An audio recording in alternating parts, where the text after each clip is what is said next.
સહજાનંદ સ્વામી મહારાજ જય સ્વામિનારાયણ. આજે તારીખ 22/2/2026 રવિવાર. સંપ્રદાયના 6 અંગ: મંદિર, આચાર્ય, સાધુઓ, હરિભક્તો, શાસ્ત્રો અને દેવ. એમાં આપણે છેલ્લું અંગ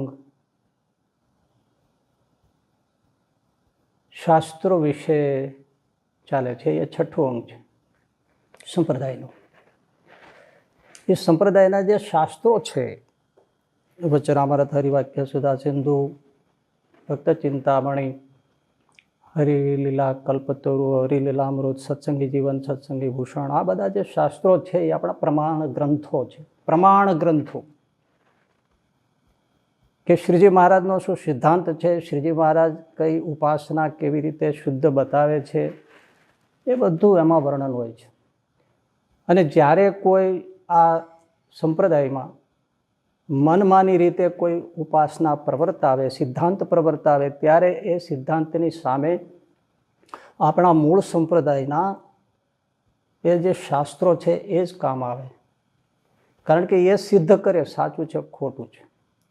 તો એ વાતમાં આપણે જોયું કે બાપાશ્રીને નામે ઈશ્વરચરણદાસજી સ્વામીએ વચનામૃત રહસ્યમાં જે કંઈ સિદ્ધાંત ઠાલવ્યો અને એનું જે પ્રવર્તન કર્યું, અને અદ્યાપી પર્યંત બાપાશ્રીને માનનારા એ પ્રમાણે જ બધું માને છે અને એ પ્રમાણે જ એમની કથા વાર્તા ને બધું ચાલે છે.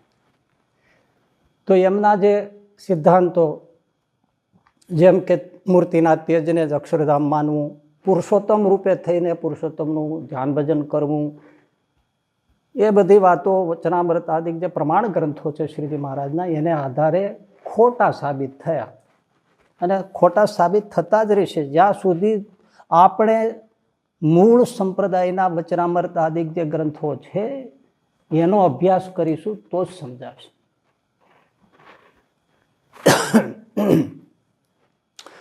તો એમાં છેલ્લે વાત આપણે એ ચાલતી હતી ગયા પ્રવચનમાં કે શ્રીજી મહારાજનો સિદ્ધાંત છે વચનામૃતમાં અને બધા જ ગ્રંથોમાં કે ભક્ત જ્યારે દેહ મૂકે છે ત્યારે એને શ્રીજી મહારાજ ભાગવતી તનુ આપે છે, ચૈતન્ય પ્રકૃતિનું શરીર આપે છે. અને એ વચનામૃત પહેલું, સારંગપુરનું 14મું અને મધ્યનું 66માં મહારાજે વ્યવસ્થિત બધું પ્રતિપાદન કર્યું છે. પરંતુ બાપાશ્રીને નામે ઈશ્વરચરણદાસજી સ્વામી એમ પ્રતિપાદન કરે છે અને પ્રવર્તન કરાવ્યું છે કે ભગવાનનો ભક્ત આજે છે એમને જે માને છે એ રીતે કે એ દેહ મૂકે ત્યારે જીવ પોતે જ, આત્મા પોતે જ સાકાર થઈ જાય છે, મૂર્તિમાન સાકાર રૂપ ધારણ કરે છે અને શ્રીજી મહારાજની મૂર્તિમાં અંદર રહીને પછી ધામમાં પણ એ મૂર્તિનું રોમ રોમ સુખ ભોગવે છે.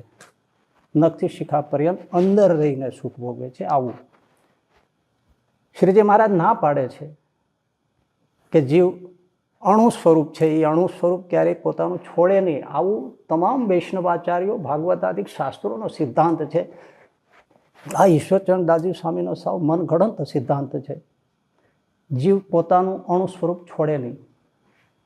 પરંતુ કાર્યાણીના પહેલા વચનામૃત પ્રમાણે કે જેમ પેલી ઈયળને ભમરી જાલી લાવે ને એમ થાય, પણ એમાં એ આપણે આગળના પ્રવચનમાં સમજાવ્યું છે કે દેહ, ઇન્દ્રિય, અંતઃકરણ, પ્રાણ એ બધા 24 તત્વ શ્રીજી મહારાજે લઈ લીધા કે આ 24 જે તત્વ છે એ દિવ્ય થાય છે, ભગવાનને આકારે થાય છે, પણ જીવ ભગવાનને આકારે કે મૂર્તિને આકારે કે સાકાર થતો નથી.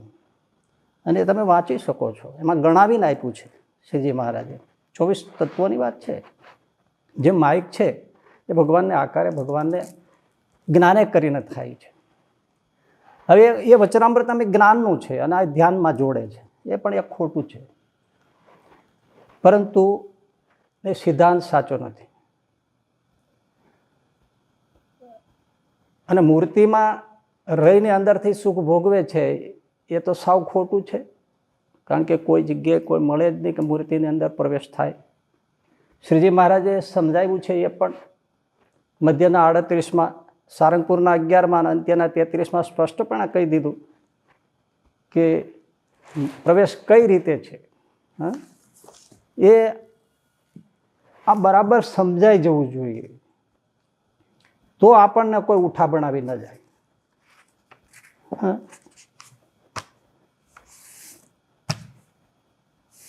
શ્રીજી મહારાજ કેટલું સ્પષ્ટ કહે છે. આપણે ન માનવું હોય તો પછી તો શું કરે કોઈ? જેનું ભજન કરીએ છીએ એનું જ ન માનીએ તો. જો અંત્યના 33માં વચરામાં સ્પષ્ટપણે શ્રીજી મહારાજ શું કહે છે? એનો વાસુદેવ ભગવાનમાં પ્રવેશ થાય. એકાંતિક ભક્ત કહીએ એમ કહીને કહ્યું, એની ગતિ એમ કહી છે જે એનો વાસુદેવ ભગવાનમાં પ્રવેશ થાય. તે પ્રવેશ તે શું? જો સમજાવે છે સ્પષ્ટ શબ્દોમાં. તે પ્રવેશ તે શું? તો તેજના મંડળને વિશે દિવ્ય મૂર્તિ એવા જે વાસુદેવ ભગવાન, તેને વિશે એ ભક્તને સ્નેહ હોય. તે સ્નેહ કરીને વાસુદેવ ભગવાનની મૂર્તિને વિશે એના મનનું નિરંતર અનુસંધાન રહે અને આસક્ત થકો વર્તે ને એવી રીતે રહ્યો થકો એ વાસુદેવ ભગવાનની સેવાને વિશે પણ બહાર થકી રહે. આમાં ક્યાંય પ્રવેશ આવ્યો? મૂર્તિની અંદર ઘૂસી જવાનો, પ્રવેશી જવાની વાત આવી, સ્પષ્ટપણે સમજાવ્યું. અને પછી દ્રષ્ટાંત પણ આપ્યું. જેમ લક્ષ્મીજી છે તે વાસુદેવ ભગવાનના હૃદયને વિશે ચિહ્ન રૂપે સ્નેહના આધિક્યપણે કરીને રહ્યા છે ને બહાર થકી સ્ત્રી રૂપે કરીને સેવામાં પણ રહ્યા છે, તેમ એ એકાંતિક ભક્તનો વાસુદેવ ભગવાનને વિશે પ્રવેશ જાણવો. એક શબ્દ આગો પાછો નથી. પરંતુ અહીંયા ઈશ્વરચંદ્રદાસ સ્વામીને માથે આવે, કારણ કે એમ કહ્યું ને કે મનથી આસક્ત થકો, ભગવાનની મૂર્તિને વિશે રહ્યો થકો, આસક્તિથી જોડાયેલો, મનથી, વૃત્તિથી, પ્રેમપૂર્ણ વૃત્તિથી આસક્ત થકો અને ભગવાનની સેવામાં બહાર થકી રહે. હવે આ એમને નડે એટલે એમણે શું કર્યું કે ત્યાં કઈ મન બન એવું કઈ છે જ નહીં. આ વચનામૃત જે આપણે અંત્યનું 33માં વાંચ્યું, 33માં વાંચ્યું, એમાં એમણે ટિપ્પણીમાં એ લખ્યું કે ત્યાં મન બન જેવું કશું કઈ છે જ નહીં. એ તો ભગવાન જેવો સાકાર થઈ ગયો છે, મુક્ત. એટલે મન જેવું કશું છે જ નહીં. એ મન જેવું કઈ છે જ નહીં, એ એને પ્રતિપાદન કરવું હતું એટલે જીવને સાકાર કરી નાખ્યું. ભગવાન દેહ આપે તો સાથે દિવ્ય ઇન્દ્રિયો પણ આપે. ભગવાન ભાગવતી તનુ આપે છે તો સાથે ઇન્દ્રિયો અંતર્ગત બધું આપે ને. તો મન પણ છે, દેહ દેવી ભાવ પણ છે, અને એમાં આગલા પ્રવચનમાં મેં કહ્યું છે કે બધું છે જ. એટલે એમણે આ કાઢી નાખ્યું અને જીવને સાકાર કર્યો. તો ઈશ્વરનાથજી સ્વામી શું પોતે સ્વયં પુરુષોત્તમ ભગવાન છે કે એને જેમ કરવું એમ કરે? અને શ્રીજી મહારાજથી કોઈ મોટો છે? તો એના વચનોને આ ઠોકર મારી કહેવાય. આ હું નથી કહેતો, વચનામૃત બોલે છે. પછી તમે બાપાશ્રીને માનનારા માની ઉપર ખીજાવ ને ખારા થાવ એ તો બધું ખોટું છે. તમારે સ્પષ્ટપણે સત્યને સમજવા માટે તૈયાર રહેવું જોઈએ. શ્રીજી મહારાજ ના પાડે છે જીવ સાકાર નથી થતો, અને ત્યાં મન છે, મનથી જોડાયેલો આસક્તપૂર્ણ રહે છે. તો ઈશ્વરદાસ સ્વામી એ કોણ કે મન નથી એવું ના પાડનાર? તમારા ઉપર છે. નાઉ ball is in your court કે તમારે શ્રીજીનું માનવું છે કે ઈશ્વરચંદ્રદાસજી સ્વામીનું માનવું છે.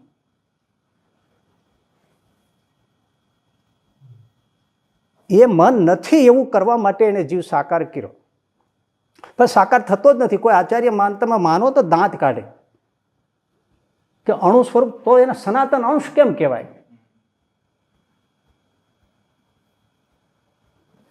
અને એમ જો સ્વરૂપ બદલાતું હોય તો રામ પતી ગયું, શાશ્વત સનાતન સત્ય શું સિદ્ધાંત રહ્યો? જીવ જીવ જ રહે છે, અણુ સ્વરૂપ જ રહે છે.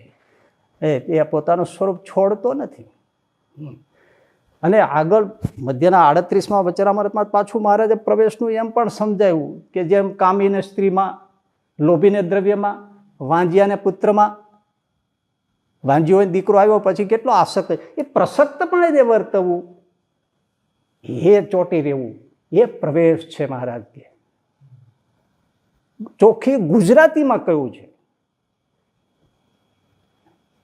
શુદ્ધ ગુજરાતીમાં કહ્યું છે કે આને પ્રવેશ છે. અને એ આવી રીતે જે લોભી કામી વાંજ્ય એમ કહીને મહારાજે શું કહ્યું કે આવી રીતે જેને પોતાના પ્રિયતમ ભગવાન એને જે એની જ રટના લાગી રહે, એના વગર જીવે તો મહા દુઃખમાં જીવે, એને પ્રવેશ જાણવો, એની જ રટના લાગી રહે, એ પ્રવેશ.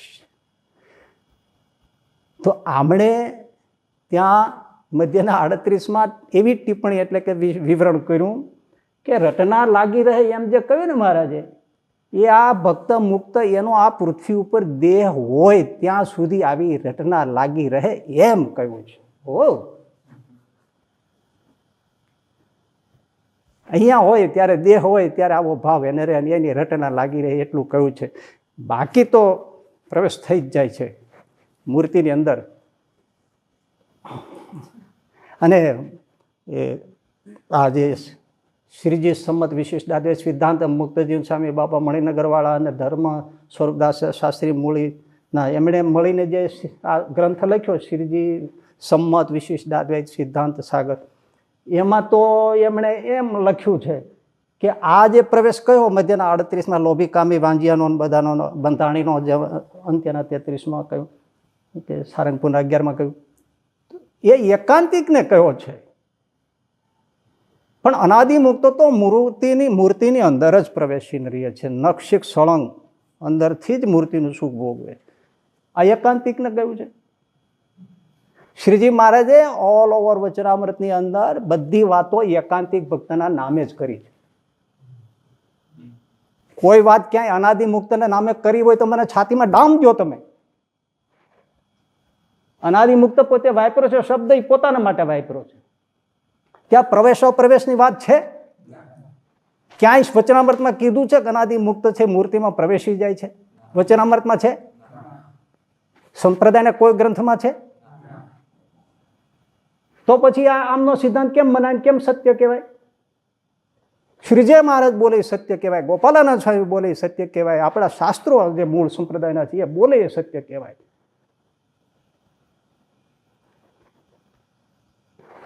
એમણે જે સિદ્ધાંત શ્રીજી સંમત વિશિષ્ટાદ્વૈત લખ્યું એમાંથી એવું લખ્યું કે એકાંતિકને માટે છે. અને એકાંતિકનો જો આવી રીતે પ્રવેશ થતો હોય તો અનાદિમુક્ત તો મૂર્તિમાં પ્રવેશી જ જાય ને. તમારે પ્રવેશ આવવો છે.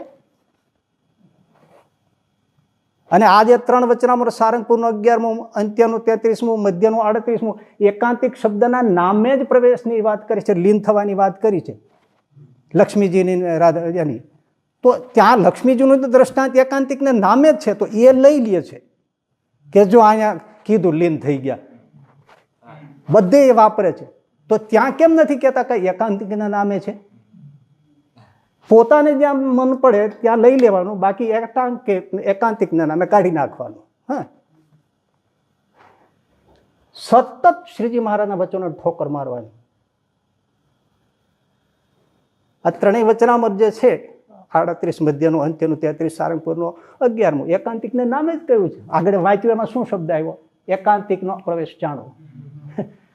તેમાં લક્ષ્મીજીનું દ્રષ્ટાંત લઈ લે પાછા. કાપ કૂપ કરવી તો સહજ છે એમને, એમ ના ચાલે. બધું એકાંતિકના નામે જ કહ્યું છે. પણ આમ તમે જુઓ, મૂર્તિમાં પ્રવેશ થવો પ્રભુ એ આખો સનાતન વૈદિક સિદ્ધાંત ઉલટ સુલટ થઈ ગયો કહેવાય. પ્રથમનું 64મું વચનામૃત, લોયાનું 7મું વચનામૃત, શ્રીજી મહારાજ એમ કહે છે યસ્ય આત્મા શરીરમ યસ્ય અક્ષરમ શરીરમ. આત્મા ને અક્ષર ભગવાનનું શરીર છે. આ આપણું શરીર છે, આપણો આત્મા છે એ શરીરી છે, એનાથી આ શરીર ચાલે છે. એમ આપણો આત્મા છે એ પાછું ભગવાનનું શરીર છે. ભગવાન આપણા શરીરી છે, જીવના પણ આત્મા છે, એનાથી જીવ બધું કરી શકે છે. હે, ભગવાન એમાં છે તો ને, આપણામાં છે તો ને. આપણા શરીરનો આત્મા શરીરી છે, આપણા આત્માનો પણ એ શરીરી છે. હવે શરીરી શબ્દ તો તમે સમજાય ને, ભગવાન અંદર આવે છે ને. આ મુક્ત મૂર્તિની અંદર પ્રવેશી જાય છે. શરીરનો સિદ્ધાંત આખો ઉલટો થઈ ગયો. સમજાય છે એટલી વાત? આત્મામાં ભગવાન આવે, આ તો ભગવાનમાં મુક્ત પ્રવેશે. કોણ કોનું શરીર થાય છે? ઉલટું થયું, આ સિદ્ધાંત ઉલટો થઈ ગયો. એટલે કોઈ શાસ્ત્ર પ્રતિપાદન નથી કરતું. અને એ જ તો પુરુષોત્તમ નારાયણપણું છે કે એમાં કોઈ પ્રવેશી ના શકે. અનંત કોટી બ્રહ્માંડોને એક રોમમાં લીન કરે, રોમના છિદ્રમાં લીન કરે છે. લીનતા એ રીતે છે. લક્ષ્મીજીને લીન કરવાની વાત કરી મહારાજે અંત્યના 33 માળા. ચિહ્ન રૂપે છે, બહાર છે, મૂર્તિની બહાર, અંદર નથી.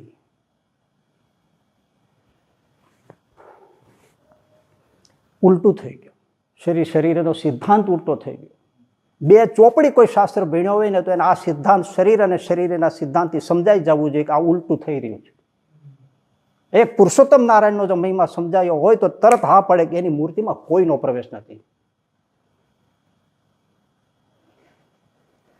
બીજું આપણે મને પૂછીએ કે તમે મૂર્તિની અંદર પ્રવેશવાની વાત કરો છો અને રોમ નથી શીખા સૂરી સાકાર થઈને મૂર્તિનો રસ અંદર રહીને ભોગવો છો એવું કહો છો, તો એનો અર્થ તો એવો જ થયો ને કે વ્યાપક થયો. અંદર આપણો આત્મા છે, આપણા શરીરમાં વ્યાપક થયો છે. એક નખથી શિખા સુધી વ્યાપક છે. ત્યારે આપણે બધું ચાલે છે ને અહીંયા કીડી અડે તો આપણને પગને અંગૂઠે કીડી અડે તો ખબર પડે છે. આત્મા જ્ઞાન શક્તિ એ વ્યાપક થયો છે. હે? તો મુક્ત અંદર પ્રવેશ, અનાદિ મુક્ત તો વ્યાપક ન થયા. એ એમને ખબર છે આ ભૂલ છે, આ ભૂલ છે, એ એમને ખબર છે. એટલે પ્રથમના 43માં વચનામૃતમાં એમ કહે છે, પોતે જ પ્રશ્ન પૂછે છે, આમ વ્યાપ્ય અને વ્યાપકપણાનો બાધ ન આવ્યો? તો કે ના, એમાં વ્યાપક થતા નથી મુક્ત. ભગવાન પ્રેમથી એને અંદર રાખે છે. જેવી રીતે લક્ષ્મીજી છે એને ભગવાન પોતાનામાં લીન કરીને રાખે છે, તો ક્યાં લક્ષ્મીજી વ્યાપક થઈ ગયા છે એવો બાદ આવે છે કાંઈ? અરે પ્રભુ, લક્ષ્મીજી બહાર છે એવું ક્યાં કોઈ શાસ્ત્રોમાં ભાગવતાદિકામાં લખ્યું છે? ચિહ્ન રૂપે રહે છે ઉપર, વ્યાપક તો થતા જ નથી. એ તો વ્યાપકપણાનો બાદ લક્ષ્મીજીને ક્યાં આવે છે? ચિહ્ન રૂપે છાતી ઉપર શ્રીવત્સના ચિહ્નો આપણે તો બધે બોલીએ છીએ, શ્રીવત્સ ચિહ્ન તો સંભાળીએ છીએ. ઉપર છે, વામે યશ સ્થિતા રાધા શ્રીશ્ચે યસ્યાસી વક્ષસી શબ્દ લખ્યો છે છાતીમાં. લક્ષ્મીજી ક્યાં અંદર પ્રવેશે છે? વ્યાપકપણાનો બાદ આવે. તમે અનાદિ મુક્તને અંદર પ્રવેશ આવો છો, ત્યાં વ્યાપકપણાનો બાદ આવે છે. ના પાડી દેવાથી કાંઈ નથી થતું, તમે કરો છો જ વ્યાપક. એટલું તો તમને સમજાય છે ને? લક્ષ્મીજી બહાર છે, એને વ્યાપકપણાનો કોઈ પ્રશ્ન જ નથી. સૂક્ષ્મ ચિહ્ન રૂપે છે. તમે તો મૂર્તિની અંદર મુક્તને પ્રવેશ આવો છો. રોમમાં અંદરથી નખથી શિખા સુધી વ્યાપેલા છે, છતાં કે ત્યાં વ્યાપકપણાનો બાદ નથી.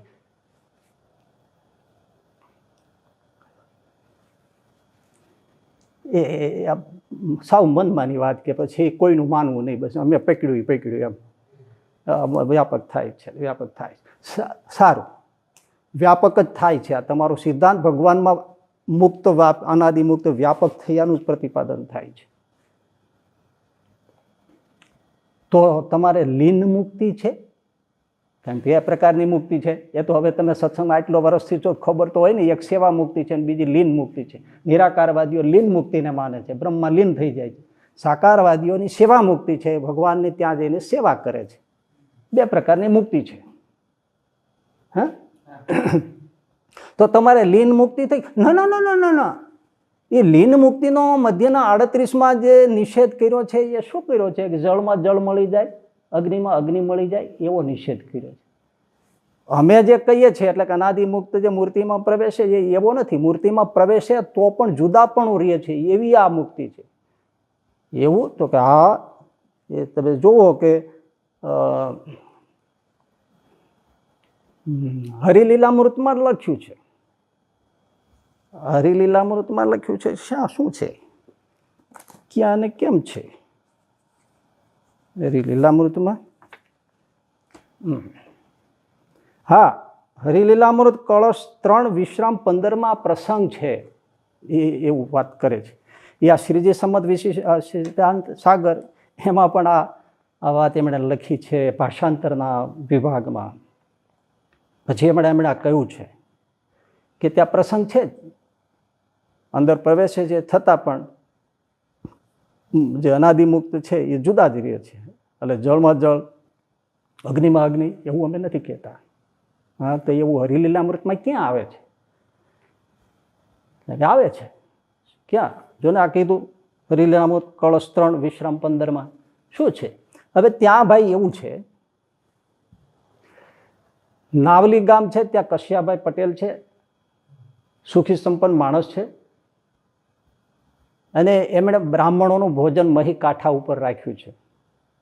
કોઈ જગ્યાએ ચરિત્ર લખાયેલું છે, અન્ય જગ્યાએ તે એમ લખ્યું છે એમને કોઈ પુત્ર નહોતો, એટલે ભાઈ લાલદાસ પટેલને એમ થયું કે હું બ્રાહ્મણોને જમાડું તો મને દીકરો થાય, પુત્ર થાય.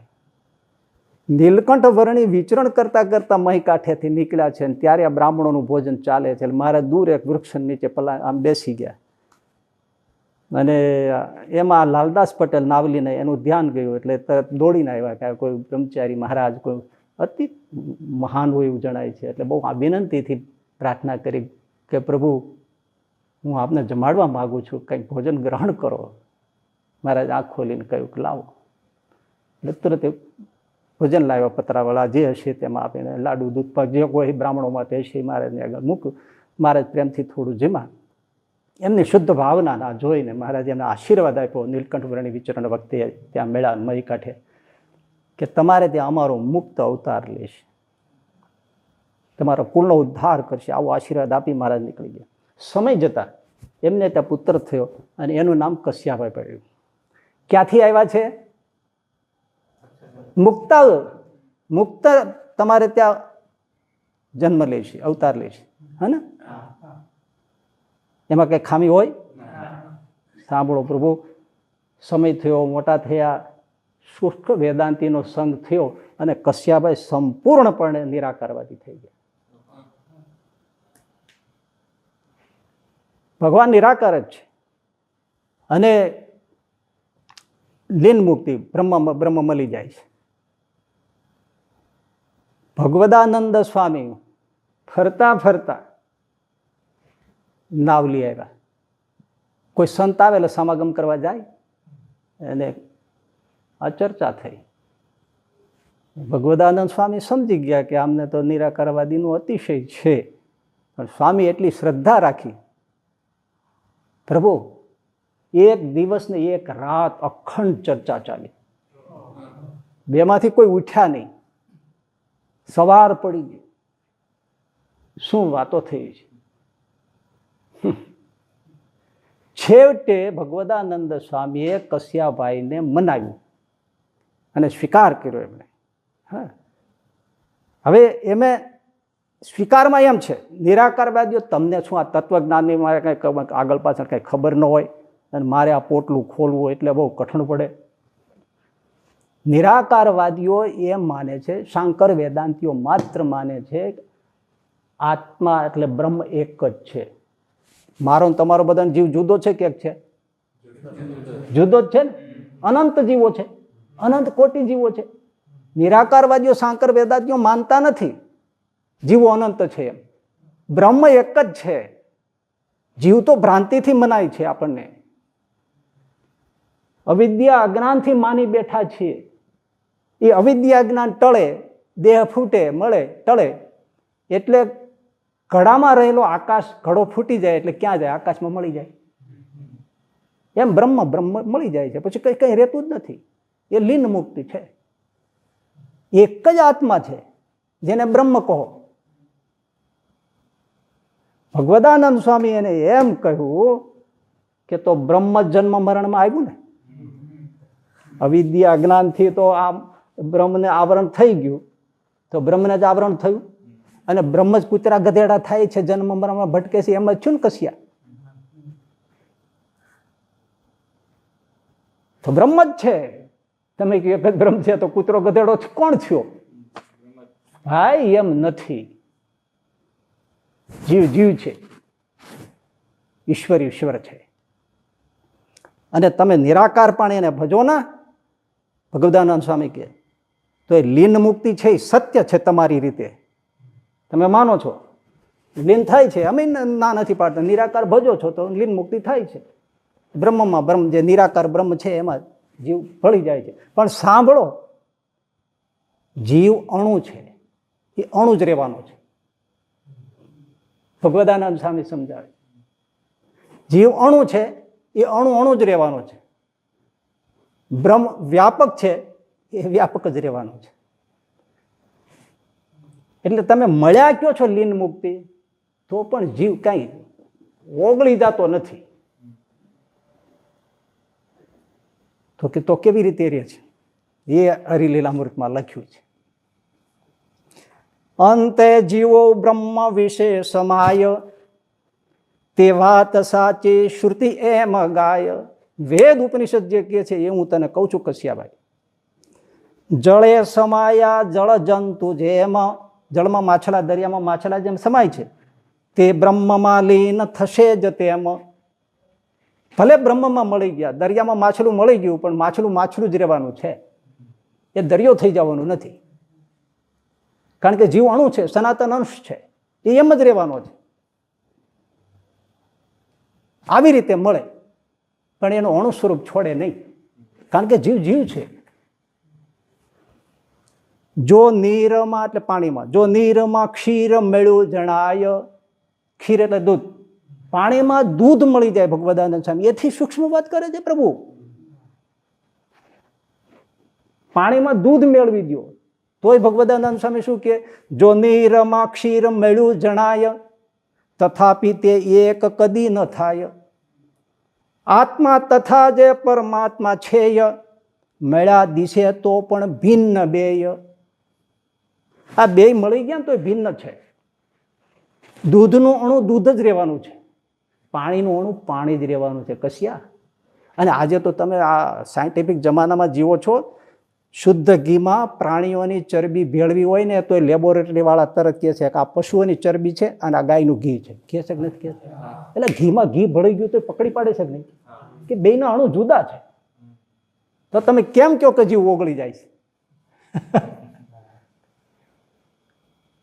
ગોપાળાનંદ સ્વામી પણ લખ્યું છે, મે બી વેદ સ્તુતિના ભાષ્યમાં. યોગી પુરુષો બધું જુદું જુદું જુએ છે, ગોપાળાનંદ સ્વામી કે. અને તમને આ ચરબીનું મેં કીધું, તમને ખ્યાલ આવી ગયો, અણુ ભેદા જુદા જ રહે છે. આવી રીતે એમને તમારી લીન મુક્તિ છે. આ ઈશ્વરચંદ્રદાસજી સ્વામી અને એમને માનનારા એમ કે છે કે જો અહીંયા કેવું કહ્યું, આ જુદા જ રહે છે ને, પણ પ્રભુ ઉલટાનો તમારો મત ખોટો પડ્યો. તમે આને સપોર્ટમાં લ્યો છો પણ ખોટો પડ્યો.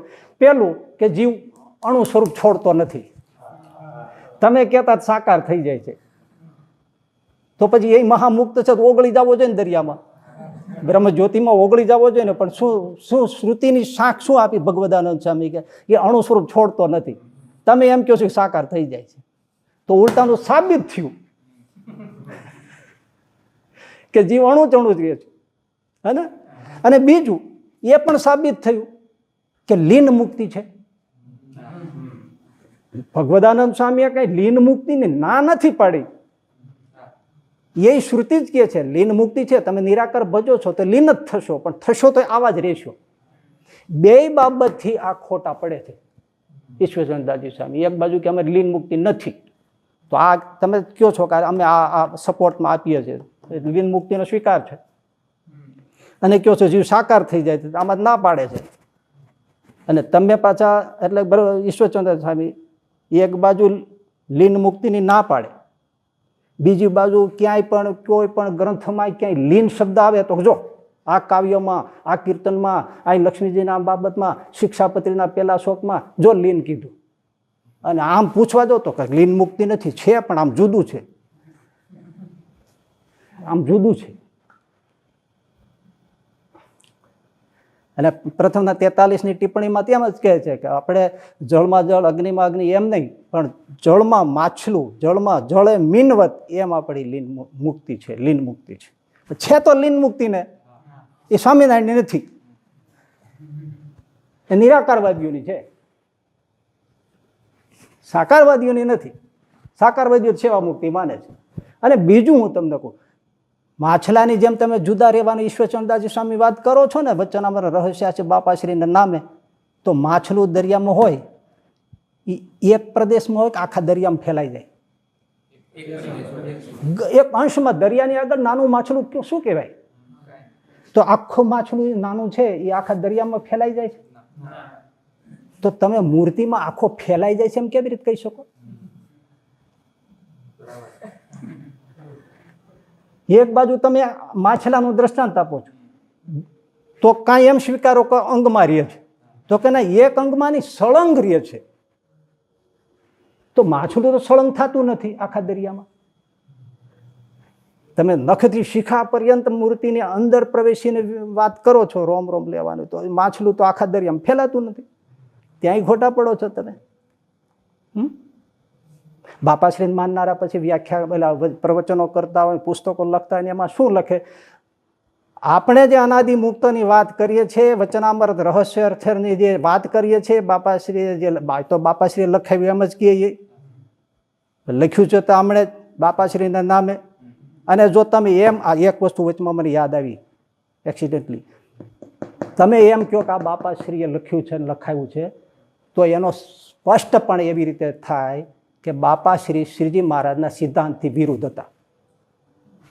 સાબિત શું થાય? તમને ખબર નથી રહેતી કે આપણે શું બોલીએ છીએ. આ બાપાશ્રીએ લખાવ્યું છે રહસ્યાર્થ વચનામૃત રહસ્ય ટીકા, એમ જો તમે કહો છો તો એનો અર્થ એ થાય છે, કારણ કે તમે દરેક સિદ્ધાંતે ખોટા પડો છો. તો એનો અર્થ એમ છો કે બાપાશ્રીએ કરાવ્યું છે તો બાપાશ્રી શ્રીજી મહારાજના સિદ્ધાંતથી તદ્દન વિરુદ્ધ થાય એવું સાબિત થાય છે. કારણ કે જો એટલે આ જે પ્રવચનો કરનાર લખનારા શું કહે કે આપણે મૂર્તિમાં રહેવાનું, અનાદિ મુક્તની સ્થિતિ, વચનામૃત રહસ્યાર્થે બાપાશ્રીએ જે કરાવ્યું એમાં જે કહ્યું છે એ 5 + 5 = 10, એના જેવો એક જવાબ છે. એને સત્ય કહેવાય. સત્યનો હંમેશા એક જવાબ હોય. આપણો પણ એક જ જવાબ છે. પ્રભુ ક્યાં મળે છે? હંમેશા અમે માનીએ છીએ, બધા માને 5 + 5 = 10. ખોટું લખે એ કોઈ 7 લખે, 8 લખે, 12 લખે, 15 લખે. ખોટા જવાબ જાજા હોય, સાચો જવાબ એક જ હોય. અમે તો શ્રીજી મહારાજ સિદ્ધાંત ઉપર વાત કરીએ છીએ. દરેક ભાગવત રામાયણ આદિ શાસ્ત્રો હોરો હાલ્યો જાય છે. શ્રીજી મહારાજનો સિદ્ધાંત ક્યાંય ખોટો પડતો નથી. તમે ઘડીક કહો છો લીન થાય, ઘડીક થાય નથી થતા, ઘડીક થાય માછલું થાય, ઘડીક થાય વ્યાપક થાય, ઘડીક થાય ન થાય. તમારું આડાવડું હાલ્યા રાખે. એટલે તમારા 2 નહીં 4-5 જવાબ થાય છે. શ્રીજી મહારાજનો સત્ય જવાબ છે 5 + 5 = 10. 2 + 2 = 4. એટલે જ્યાં મેળ પડે ત્યાં કે જો અહીં લીન લખ્યું, અને જો પૂછવા જાઓ તો એવી લીન મુક્તિ નથી. એમણે આ દ્રષ્ટાંત આપીને હલવાઈ ગયા ન કહેવાય? આ કશ્યાભાઈનું કે બંને વાતો કશ્યાભાઈના આ વાતમાં જે જવાબ એમને આપી દીધો કે અણુજીવ પોતાનું સ્વરૂપ છોડતો નથી, આખા દરિયામાં વ્યાપક થતું નથી, અને લીન મુક્તિ છે એ માથે પોટલું. લીન મુક્તિ છે તમારી. અને શ્રીજી મહારાજ શું કહે છે? તત્ર બ્રહ્માત્મના કૃષ્ણ સેવા, તત્ર બ્રહ્માત્મના કૃષ્ણ સેવા મુક્તિશ્ચ ગમ્યતા, તત્ર બ્રહ્માત્મના કૃષ્ણ સેવા મુક્તિશ્ચ ગમ્યતા. શિક્ષાપત્રી શ્લોક 121. ત્યાં બ્રહ્મ રૂપે રહીને ભગવાનની સેવા કરવી એને અમે મુક્તિ માની છે. અરે પ્રભુ વચનામૃતમાં જોઈ લ્યો પાછું, પ્રથમનું 21મું, 43મું, 63મું, 64મું, સારંગપુરનું 11મું, અંત્યનું 24મું, અંત્યનું 33મું, ઉપરાંત કેટલી જગ્યાએ જ્યાં વાત આવે ત્યાં મહારાજ એમ કે અખંડ સેવામાં રહીએ છે. ક્યાં? ધામમાં અખંડ સેવામાં રહીએ છે, અખંડ સેવામાં રહીએ છે. હા,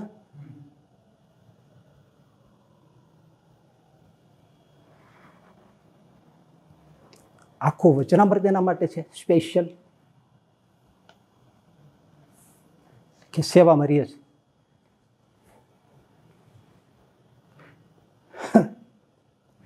પ્રથમનું 43મું 43, 4 પ્રકારની મુક્તિનું જ નામ છે, ટાઇટલ.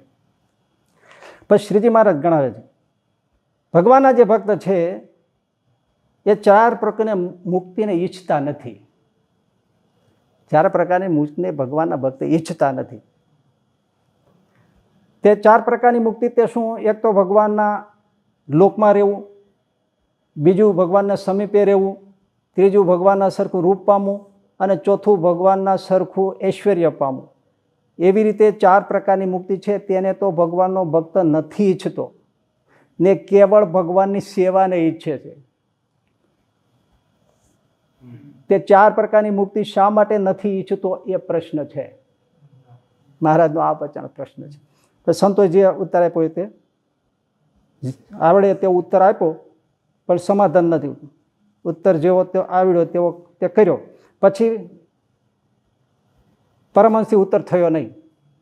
ત્યારે શ્રીજી મહારાજ બોલ્યા છે, સાંભળો, જે ભગવાનનો ભક્ત થઈને એ 4 પ્રકારની મુક્તિની ઈચ્છા રાખે તો તે સકામ ભક્ત કહેવાય, અને જે ચતુર્ધા મુક્તિને ન ઈચ્છે ને કેવળ ભગવાનની સેવાને જ ઈચ્છે તે નિષ્કામ ભક્ત કહેવાય.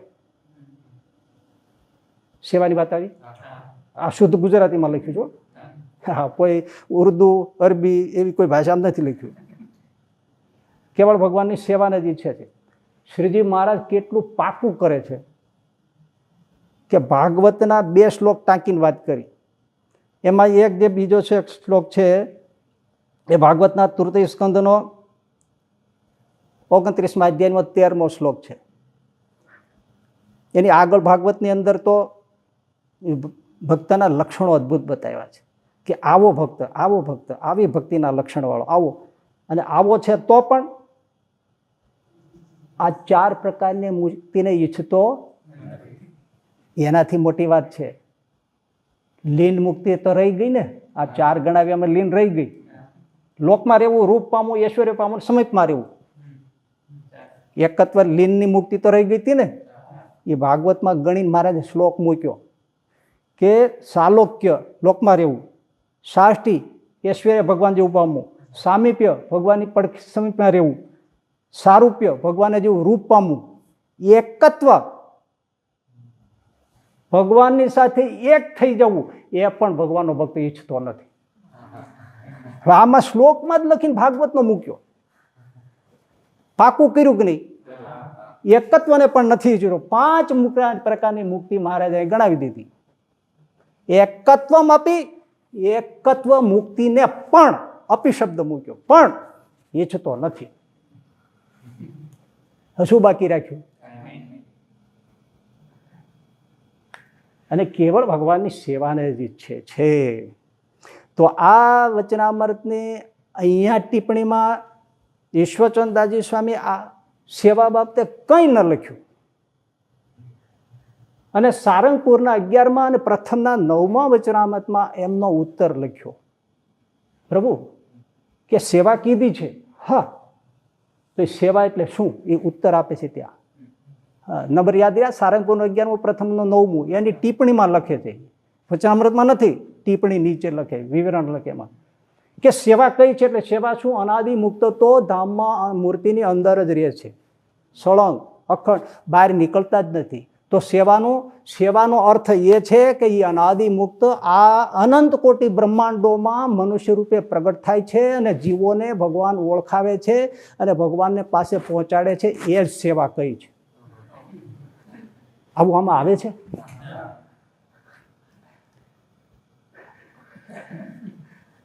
કાંઈ સાચું છે? હું તો કાંઈ અર્થ નથી કરતો ને. આ શ્રીજી મહારાજ ભાગવતના શ્લોક મૂકીને આ બધું એ જ કહે છે. એ મહારાજ બોલે છે, હું તમને સાદું ગુજરાતીમાં કરી કહું છું. મારા ઉપર ખીજાવાનો અર્થ શું? હવે અનંત કોટી બ્રહ્માંડોમાં જીવ ઉદ્ધારવા માટે પ્રગટ થાય અનાદિ મુક્ત મૂર્તિમાં રહ્યા થકા અક્ષરધામમાંથી, એ સેવા કઈ છે. પણ પ્રભુ માવતર તમને દંડવત કરીને એમ અમે કહીએ કે વચનામૃતને થોડુંક આગળ વાંચો. શ્રીજી મહારાજ આપણો બાપ એક આટલું કાચું રાખતા નથી. એમણે શું કહ્યું? આ શ્લોક કયા પછી શું કહ્યું? આ ઉપર જે 5 પ્રકારની મુક્તિ ગણાવી પછી મહારાજ કે એનો અર્થ એ છે જે એનો અર્થ એ છે જે ભગવાનના નિષ્કામ ભક્ત છે તે સેવા, જે ભગવાનની પરિચર્યા કરવી, તે જો ચતુર્ધા મુક્તિમાં ન હોય તો ઈચ્છે જ નહીં. પરિચર્યા કોને કહેવાય? પરિચર્યા દાસની જેમ સેવા કરવી, જળ આપો, વસ્ત્ર આપો, સ્નાન કરાવો, ફૂલહાર પહેરાવો, પરિચર્યા એને કહેવાય. પડખે રહી રહીને સેવા કરવી. પરિચર્યા આજુબાજુ જ ફર્યા કરે, મારા માલિકને શું જરૂર છે, મારે શું જરૂર છે, મારા સ્વામીને શું જરૂર છે, એને પરિચર્યા કહેવાય. સતત જેમ કોઈ દાસ કે સેવક હોય એના શેઠને કેમ પરિચર્યા, પડખે જ રહે. ઉધરસ આવે તો રૂમાલ આપે, કાંઈ થાય તો તરત ટેકો આપે. હે, મારા માલિકને શું જોઈએ છે, શું ઈશારાથી સમજે, પાણી જોઈએ છે, શું જોઈએ છે, એને પરિચર્યા કહેવાય. આમાં એવો અર્થ થાય છે કે અનંત કોટી બ્રહ્માંડમાં પ્રગટ થઈને જીવ ઉદ્ધારવા એવું તો મહારાજને લખતા શું પેટમાં દુખતું હતું? એવું લખવામાં વાંધો શું હોય? સિદ્ધાંત હોય તો એ તો એને ગમતું છે. નહીં, પરિચર્યા પડખે રહીને. અને વાંચો શાસ્ત્રો, બધા ભક્ત ચિંતામણી બધે વાંચો તો પરિચર્યા જ કરે છે.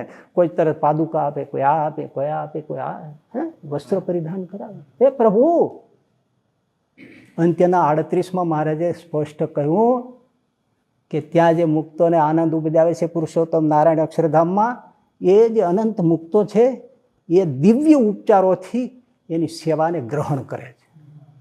ઉપચાર કોને કહેવાય? ફૂલ, પુષ્પ, ચંદન, માળા, વસ્ત્ર, અલંકાર, એને ઉપચાર કહેવાય. વસ્તુઓ, સામગ્રી, દિવ્ય સામગ્રીથી ભગવાનની સેવા કરે છે. લો બોલો. અને આ તો છે બીજા લોકમાં નીકળી જવું છે, માથે આવ્યું એટલે ખોટું જ છે. તો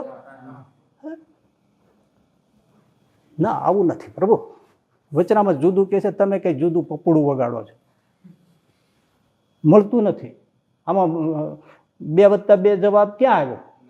2+2 4 એવો ક્યાં થાય છે? અનંત ઉત્તર થાય છે. શું ખોટા પડે એવા જ પાછા, ક્યાંય મળતું નથી શ્રીજી મહારાજના વચનો સાથે.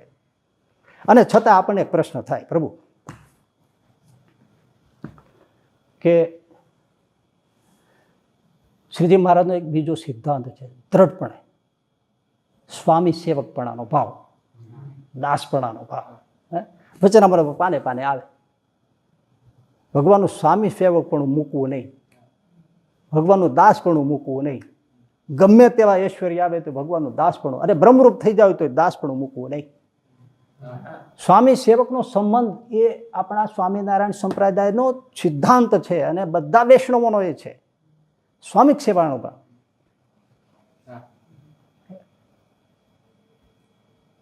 તો આમાં ક્યાં સ્વામી સેવા? અંદર ગરી ગયા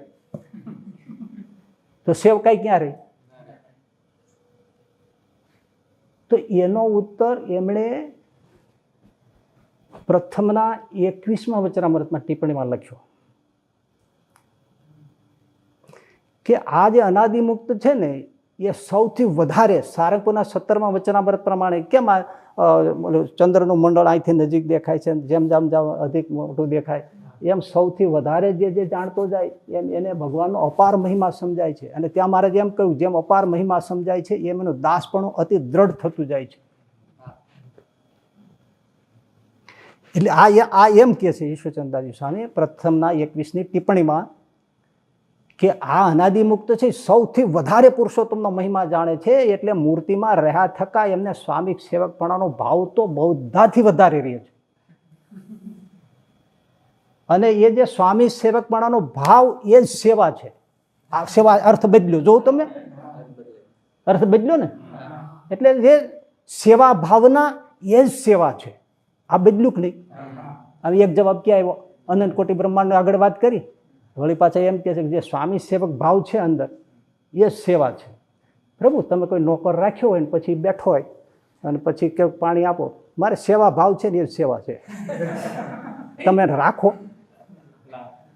અને તમારે ઘરે મહેમાન આવ્યો હોય, અરે કોઈ સાધુ આવ્યો હોય, પછી કે મને તમારા પર બહુ પ્રેમ છે, પણ તમે બેઠા જ રહ્યો, ન જમવાનું આપો, ન કે આવકાર આપો, ન આસન આપો, તો શું એ પ્રેમ કહેવાય? તો શું સેવક કહેવાય? તમારા બાપુજી ઘરે આવ્યા હોય પછી તમે બેઠા રહ્યો, મને તમારા પ્રત્યે સેવા ભાવ છે, દાસ ભાવ છે, પર્યાપ્ત છે. દાસનો અર્થ શું? દાસતા કરે. સેવકનો અર્થ શું? સેવકાઈ કરે, સેવા કરે. ભાવ રાખે તો ક્યાં વાંધો જ છે? તો કોઈ નડે છે ત્યાં મારો ભાવ છે, કરવાનું ક્યાં આવે? કરે તો જ ભાવ પ્રગટ. ભાવ જેને હોય કર્યા વગર રહે નહીં. તમને કોઈ સંતો આવ્યા ને ઘરે, તમે કે મને બહુ પ્રેમ છે, તમે ઉઠો જ નહીં, મને બધું તમારા પ્રત્યે પ્રેમ ભાવ છે. પણ તમે નો સીધો સામાન આપો, ન કે પાણી આપો, ન આચર આપો, તો શું ધોઈ પી હોય ભગતને? હે? સેવા કરી અને સેવક કહેવાય. આ તો તમે મૂર્તિની અંદર ગરી રાજ સિંહાસન ઉપર ચડી ગયા છો ને પાછા કે દાસપણું છે. રાજ સિંહાસન ઉપર ચડી ગયા છો મૂર્તિની અંદર રહી અને કે અમે દાસપણું સૌથી વધારે છે, સેવક પણ અમારે વધારે છે. રાજ સિંહાસન ઉપર ચડી બેઠા છે. અક્ષર પુરુષોત્તમમાં રાજ સિંહાસન ઉપર ગુણાતીતાનંદ સ્વામી બિહારે એને બેસાડ્યા છે. એના વિરોધમાં તમે આ મત સ્થાપન કર્યો છે. એનાથી તમે 2 આંગળી અધર વધી ગયા કે મૂર્તિની અંદર કરીને રાજ સિંહાસન ઉપર ચડી ગયા. ગુણાતીતાનંદ સ્વામી એટલા તો હારા રાખ્યા અક્ષર પુરુષોત્તમ કે સિંહાસનની બાજુમાં રાખ્યા મહારાજ. રાજ સિંહાસન ઉપર ચડી બેઠા તો કયો દાસપણું છે? અરે મારા પ્રભુ,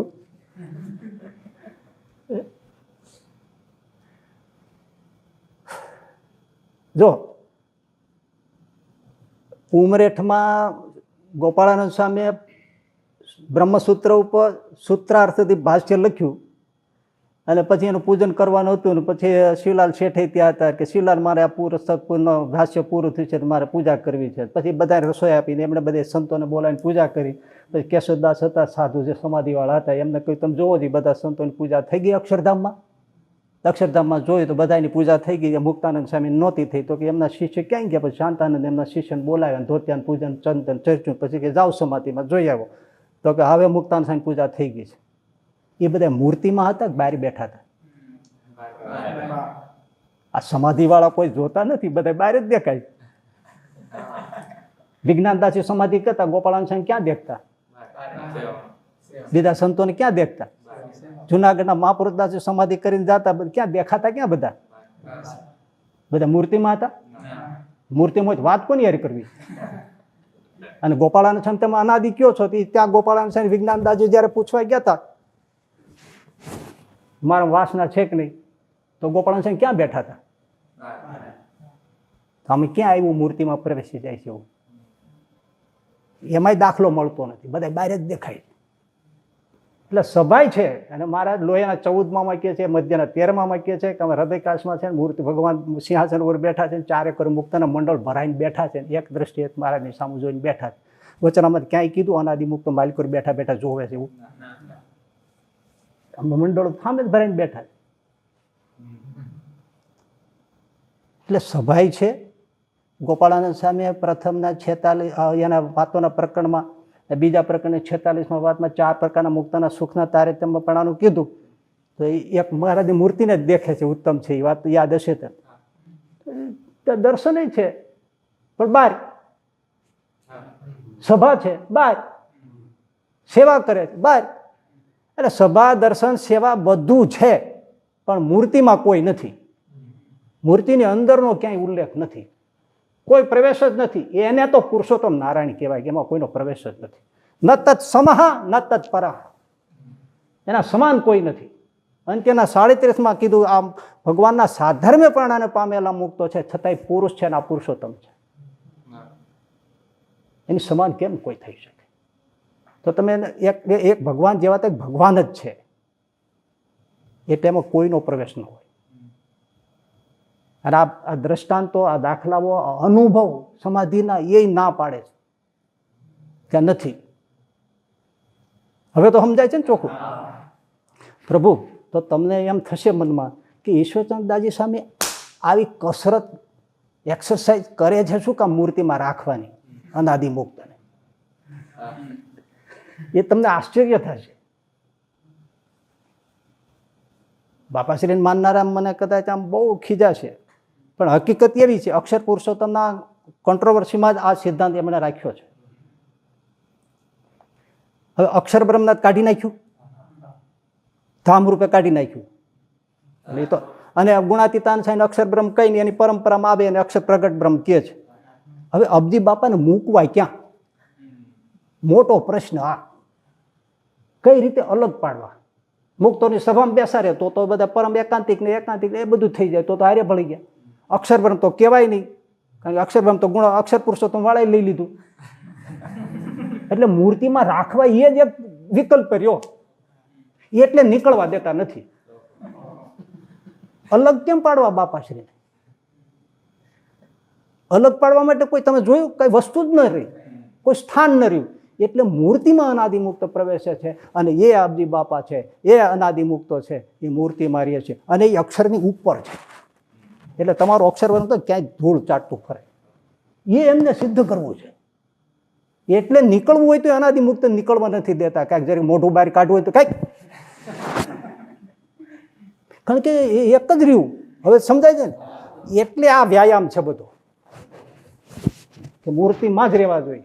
અને યાદ રાખો, મને માફ કરજો, એમની સાથે બધા મોટા સંતો જ હતા, પણ બાપાશ્રીને અલગ પાડવા પણ જરૂરી હતા, હું માનું, પણ આવી રીતે ન પડાય. બાપા અલગ જ છે, મહા છે. હા, એના ઐશ્વર્યને હું જાણું છું, વધારે હું કહેતો નથી. હું કહી ચૂક્યો છું, તમે જેટલા બાપાને જાણો છો ને એટલો જ હું બાપાને જાણું છું. પણ અલગ રાખવા માટે આ એમણે કર્યું. એટલે જે સંતો એમની સાથે હતા, બાપા સાથે, બાપાશ્રી સાથે, અબજી બાપા સાથે જોડાયેલા હતા, એમને પણ બાપાશ્રીને કંઈક અલગ તો રાખવા જ પડે. એ ભાવથી સતત આજ કયા કરે છે કે બાપાશ્રી અનાદિમુક્ત છે અને અનાદિમુક્ત મૂર્તિમાં જ રહે છે. એમને જોડાયેલા છે. બાપાને અલગ રાખવા જરૂરી છે. અને અલગ રાખવા પાછા આ લોકની છે એમની રીતે રાખવા પડે, કે તો અનાદિમુક્ત થકી જ આપવામાં. એટલે તમે અહીંયા આવો ત્યારે જ તમને અનાદિમુક્તની સ્થિતિ થાય. અનાદિમુક્તની સ્થિતિ ઉપર પછી કોઈ સ્થિતિ છે જ નહીં. અનાદિમુક્તની સ્થિતિ કર્યા વગર છૂટતો નથી. જ્યાં સુધી અનાદિમુક્ત સ્થિતિ નહીં થાય ત્યાં સુધી તમને પૂરું કંઈ થવાનું નથી. અને એ કરવા માટે તમારે અહીંયા જ આવવું પડે. એ બધું સિદ્ધ કરવા માટે આ મૂર્તિમાં રાખવા આવશ્યક છે. અને એમની સાથે જે જોડાયેલા છે એમને પણ બાપાશ્રી પ્રત્યે ભાવ હોય, એટલે કે ના, આ તો આપણે કરવું જ પડે. એટલે બધા જ આ જ વસ્તુ કહે છે કે મૂર્તિમાં જ રહે છે અનાદિમુક્ત, અને બાપાશ્રી અનાદિમુક્ત છે. બાકી જે અનાદિમુક્તનો અર્થ નિત્ય મુક્ત થાય છે. નિત્ય મુક્ત અર્થ એ છે કે સેવા માટે જ હોય છે. સેવા માટે હોય, સામે જ હોય. રાખ્યા છે એના માટે, સેવા માટે જ રાખ્યા છે. અર્થ જ બીજો નથી થતો. અનાદિમુક્ત એટલે નિત્ય મુક્ત. નિત્ય મુક્ત શેના માટે? સેવા માટે. એ સામે જ હોય, પરિચર્યા, આજુબાજુ, મારા માલિકને શું જોઈએ છે. પણ હવે એમને આ રીતે કરવું છે એટલે આ બધી કસરત છે. હવે આ એમને ગમે નહીં, આપણે ચોખ્ખે ચોખ્ખું કહીએ, પણ આ સિવાય બીજું કોઈ અર્થ જ નથી.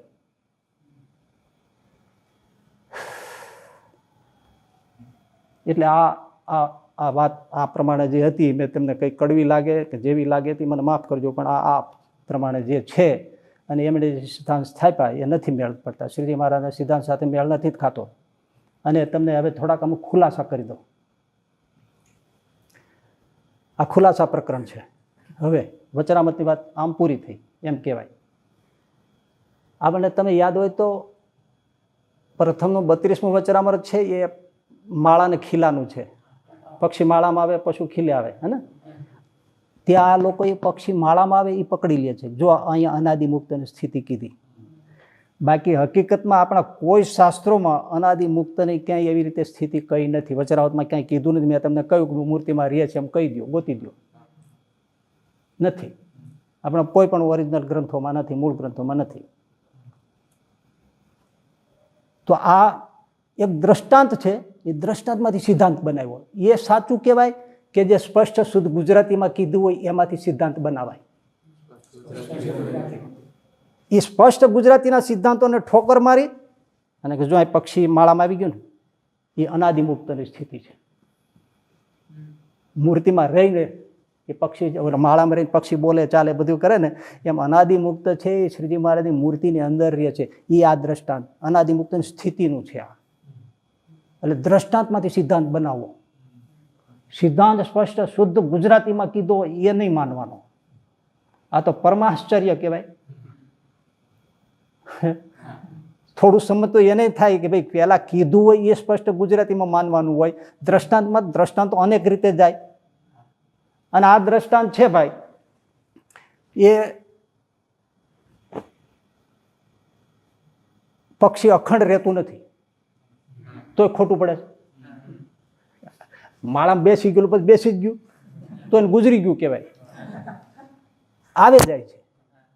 એટલે એમાં મૂર્તિ અનાદિમુક્ત મૂર્તિમાં નીકળતા જ નથી. આ લોકમાં હોય તો મૂર્તિમાં જ નથી નીકળતા. એ પુરુષોત્તમ રૂપે જઈને મૂર્તિમાં રાખવાની વાત કરે છે ને, એ તો સાવ મહારાજનો અપરાધ કરવા જેવી ઉપાસના છે. પ્રભુ પુરુષોત્તમ રૂપ થઈને પુરુષોત્તમ ભજન કરવું, મહારાજ અંત્યના 26માં બરાબરની ના પાડી છે કે પરમેશ્વરને અભેદપણે ભજે એ એમને નથી ગમતું. આપણો સિદ્ધાંત જ નથી. કોઈ વૈષ્ણવાચાર્યનો સિદ્ધાંત નથી, કોઈ ભાગવત રામાયણનો સિદ્ધાંત નથી, વચનામૃત આદિ કોઈ શાસ્ત્રોનો સિદ્ધાંત નથી. એટલે પ્લીઝ કોઈ પુરુષોત્તમ રૂપે થઈને પુરુષોત્તમનું ધ્યાન ભજન કરતા હોય, મૂર્તિમાં રહીને મૂર્તિનું ધ્યાન કરતા હોય, મૂકી દેજો. આ ખોટું ગોખાઈ ગયું છે ને ખોટું ગોખી ગયા છો. એ સિદ્ધાંત જ નથી શ્રીજી મહારાજનો. બ્રહ્મરૂપ થઈને, આત્મારૂપ થઈને. એટલે મારે આપણો મંત્ર શું છે દીક્ષા અમારે સાધુઓનો? બ્રહ્માહમ કૃષ્ણદાસોસ્મિ. હું બ્રહ્મ છું પણ ભગવાન કૃષ્ણ ભગવાનનો દાસ છું. એ આપણો સિદ્ધાંત છે. પુરુષોત્તમ રૂપે થઈને પુરુષોત્તમ ભજવું, એમ દાસપણાનો ભાવ ક્યાં આવ્યો? મંત્રમાં, દીક્ષા મંત્રમાં દાસોહમ છે પ્રભુ. એટલે જ મહારાજ એમ કે છે અક્ષરના સાધર્મ્ય પણ એ ઉત્તમ નિર્વિકલ્પ વાળો. કેમ? ભક્તને ભગવાનને સ્વામી સેવક દાસપણાનો સંબંધ અખંડ રહે એટલા માટે સ્થાપન કરે છે મહારાજ. અને આપણે ઉલટા ઉપડ્યા કે પુરુષોત્તમ રૂપે થઈને પુરુષોત્તમને ભજવું. અમે ક્યાં દાસ ભાવ આવે? સિદ્ધાંત જ નથી શ્રીજી મહારાજનો. આ જે છે એ તમને કહું છું. કારણ કે જો કે આપણા મૂળ સંપ્રદાયમાં ઘણા મૂર્તિમાં કરીને મૂર્તિનું ધ્યાન કરતા શીખી ગયા છે, તો એ ખોટું જ છે. શ્રીજી મહારાજના સિદ્ધાંતથી વિરુદ્ધ છે. આ તમામ શાસ્ત્રોથી વિરુદ્ધ છે. એટલે મારી વાત તમને માવતર દંડવત કરી માફી માગીને કહું છું. શ્રીજી મહારાજના સિદ્ધાંતને બચાવવા માટે ને આપણા બાપનું રૂડું દેખાય ને આપણા મૂળ સંપ્રદાયના સિદ્ધાંતો બચે એટલા માટે મને માફ કરીને પણ તમે જે આ કરતા હો ને છોડી દેજો. એ ખોટે રસ્તે વહી ગયા છીએ આપણે. આપણને ખોટું શીખાઈ ગયું, બ્રેઇન વોશ થઈ ગયો છે, બ્રેઇન વોશ થઈ ગયું છે, માઇન્ડ વોશ થઈ ગયું છે. સતત હેમરિંગ થયું છે ને, એટલે ભાવમાં જુદું ગોખાઈ ગયું છે. ન થાય. પક્ષી કાંઈ માળામાં રહેતું નથી, અખંડ આવે જાય છે, ક્યાંય ખોટું પડે છે. અને વચનામૃત 32નું આ જે માળાની ખીલાની વાત કરી, માં મૂળ મુદ્દો જે છે મહારાજ કે તમે આવી રીતે પંચ વિષય જે છે ભગવાનની કથા વાર્તા કીર્તન એના વ્યસની થયા છો. અને પક્ષી જેમ માળે આવે, પશુ જેમ ખીલે આવે તેમ મૂર્તિમાં તમે જોડાવ છો. અને ત્યાં તમારી તમામ વૃત્તિઓનો વિરામ થાય છે આસક્તિપૂર્ણ, કે જ્યાં ત્યાં હરાયા ઢોરની જેમ રખડો છો. આ કહેવાનો હાર્દ છે. બીજું કઈને સ્થિતિની વાત નથી કરી. અને તેમ છતાંય તમારે એમ કેવું હોય કે આ કંઈક સ્થિતિની વાત કરી છે, તો જો આગળની 2 લાઈન છે ને પ્લીઝ વાંચો. એમાં કહ્યું છે નારદ સનકાદિક જેવા અનાદિમુક્ત સમાધિમાં બહુ કાળ રહે છે, પણ સમાધિમાંથી નિસરીને પાછા કથા કીર્તન આદિ કરે છે. નીકળવાની વાત તો આવી અને સમાધિની વાત આવી. તો આ દ્રષ્ટાંત શેના માટે છે? સમાધિ માટે છે. અને હકીકત એના માટે છે. તમે વિચારો અને જો સમજતા આવડે તો આ 3 દ્રષ્ટાંત આપ્યા છે, એમાંથી આ 2 જ લે છે. કારણ કે આમ જ્યારે વાતો કરે છે ત્યારે પરમ એકાંતિક છે મહારાજની મૂર્તિમાં અક્ષરધામમાં સામે બેઠા છે, અને અનાદિમુક્ત છે મૂર્તિમાં પ્રવેશીને સુખ લે છે. એકાંતિકને ગણતા જ નથી ક્યાંય. મહારાજે આ 3 દ્રષ્ટાંત આપ્યા છે.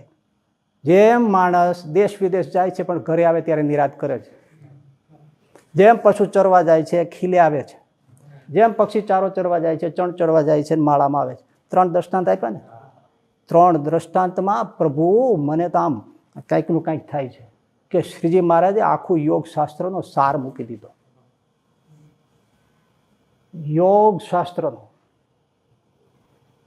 યોગશાસ્ત્રના યમ, નિયમ, આસન, પ્રાણાયામ, પ્રત્યાહાર, ધારણા, ધ્યાન ને સમાધિ, એ છેલ્લા 3 છે ને એ અંતરંગ સાધન ગણાય છે. આ બધું થઈ જાય, આ 3 બહુ કઠણ પડે. ધારણા, ધ્યાન ને સમાધિ, તો એ ત્રણેયના એક દ્રષ્ટાંત છે. અદ્ભુત. હા, યોગ સૂત્રનો 3જો પાદ એટલે 3જો અધ્યાય ગણો, શરૂઆત જ ત્યાંથી થાય છે. હવે એક સમજજો. માણસ ઘરે આવે ત્યારે નિરાત કરી બેસે. ઘર કેવડું હોય? આ રૂમ છે કેવડો છે? 15 બાય 15નો એવડો હોય, સામાન્ય રીતે 10-15નો એવડો તો હોય ને. એમાં માણસ બેસે, નિરાત કરે. એ અર્થ શું છે? એ ધારણાનું પ્રતીક આપ્યું મહારાજ. ધારણા બહુ સમજો, બહુ મજાની વાત છે. ધારણા કોને કહેવાય? દેશબંધ ચિત્તસ્ય ધારણા. યોગસૂત્ર બોલું છું. એક દેશમાં ચિત્તને રોકી દેવું, બાંધી દેવું, એને ધારણા કહેવાય. હવે પોતાના ઘરમાં આવી ગયો. એમ તમે પ્રતિલોમપણે વૃત્તિ પાછી વાળી હૃદયાકાશમાં રાખી દો, એ ધારણા છે. જેમ બોલો ઘરમાં આવ્યો ને એમ તમે ઘરમાં આવો, ક્યાં રખડો છો બહાર? સમજાય છે? આનંદ જો તમે, આનંદ જો ઘરમાં આવો ત્યારે જ નિરાશ થશે. દેશ વિદેશ ગમે એટલું રખડશો, જ્યારે તમે પાછા ફણે હૃદયાકાશમાં આવશો ત્યારે શાંતિ થશે. એ ધારણાનું પ્રતીક છે. હે, એનાથી મોટી વાત આપણને સંતો શીખવાડ્યું છે. હૃદયાકાશમાં પ્રતિલોમથી પાછા ફરી અને મૂર્તિને ધારવાની. સમજો, આ ઘણા નજરમાં નથી આવતું. યોગ સૂત્ર પર કથા કરી જાય તો એ નથી ધ્યાનમાં આવતું. હા, આપણને શું શીખવાડ્યું છે? મૂર્તિને પછી નખથી શિખા સુધી એક એક તિલ ચીન આ અંગ બધા નિરખવા. એ હકીકતે ધારણા છે, ધ્યાન નથી. પણ એક દેશમાં ચિત્તને બાંધી દીધું. હવે મૂર્તિને સંભાળો, મૂર્તિ સંભાળતા, તિલ ચિહ્ન સંભાળતા, આંખ કાન નેત્ર નખ ચરણ જે સંભાળતા સંભાળતા જો તમારે કાંઈ એક પણ વિચાર આવ્યો તો ધારણા નથી. યોગ સૂત્ર ના પાડે છે એક દેશમાં ચિત્તને બાંધી દેવું, એનું નામ ધારણા છે. એ જ તો અભ્યાસ છે કે પછી મૂર્તિ પકડી અને જે યોગીઓ હોય એ ધ્યાન કરતા હોય તો એને જે પ્રતિક ધાર્યું હોય પછી એમાં જ રમે. પણ જગ્યા મોટી આપી તમને, નખથી શિખા સુધી તમે વૃત્તિને ફેરવા કરો, પણ એની બહાર નહીં જવાનું. કારણ કે ધ્યાનનું એક આગળનું પગલું છે. તમે આટલું કરશો પછી ધ્યાનમાં પ્રવેશ થશે. એટલે હવે મૂર્તિ એટલે મૂર્તિ, નખ શિખા પછી જો એમાં એક પણ સંકલ્પ આવ્યો તો હજી ધારણા સિદ્ધ નથી થઈ. નખથી શિખા મૂર્તિમાં તમારે એમ જ રહેવું જ પડે. અને 12 મિનિટ સુધી તમે રહી જાઓ ત્યારે એક ધારણા સિદ્ધ થઈ. 12 મિનિટ સુધી જો તમે એક મૂર્તિ સિવાય તમે કાંઈ ચીન સંભાળતા નીકળ્યા નહીં વૃત્તિ બહાર, તો એક ધારણા સિદ્ધ થઈ. પ્રભુ એવી 12 ધારણા કરો ત્યારે ધ્યાન થાય. શું અદ્ભુત વાતો છે!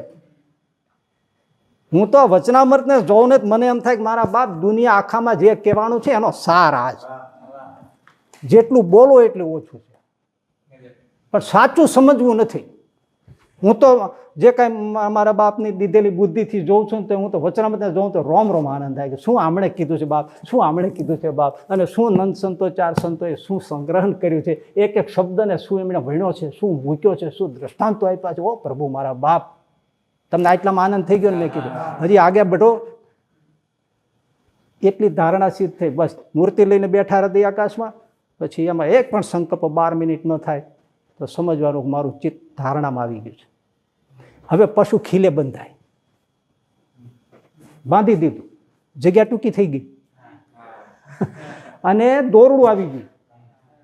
ખીલેથી બાંધેલું દોરડું, ખીલો મૂર્તિ, દોરડું વૃત્તિ, ગાય ધ્યાન, ધ્યાન કરનારો.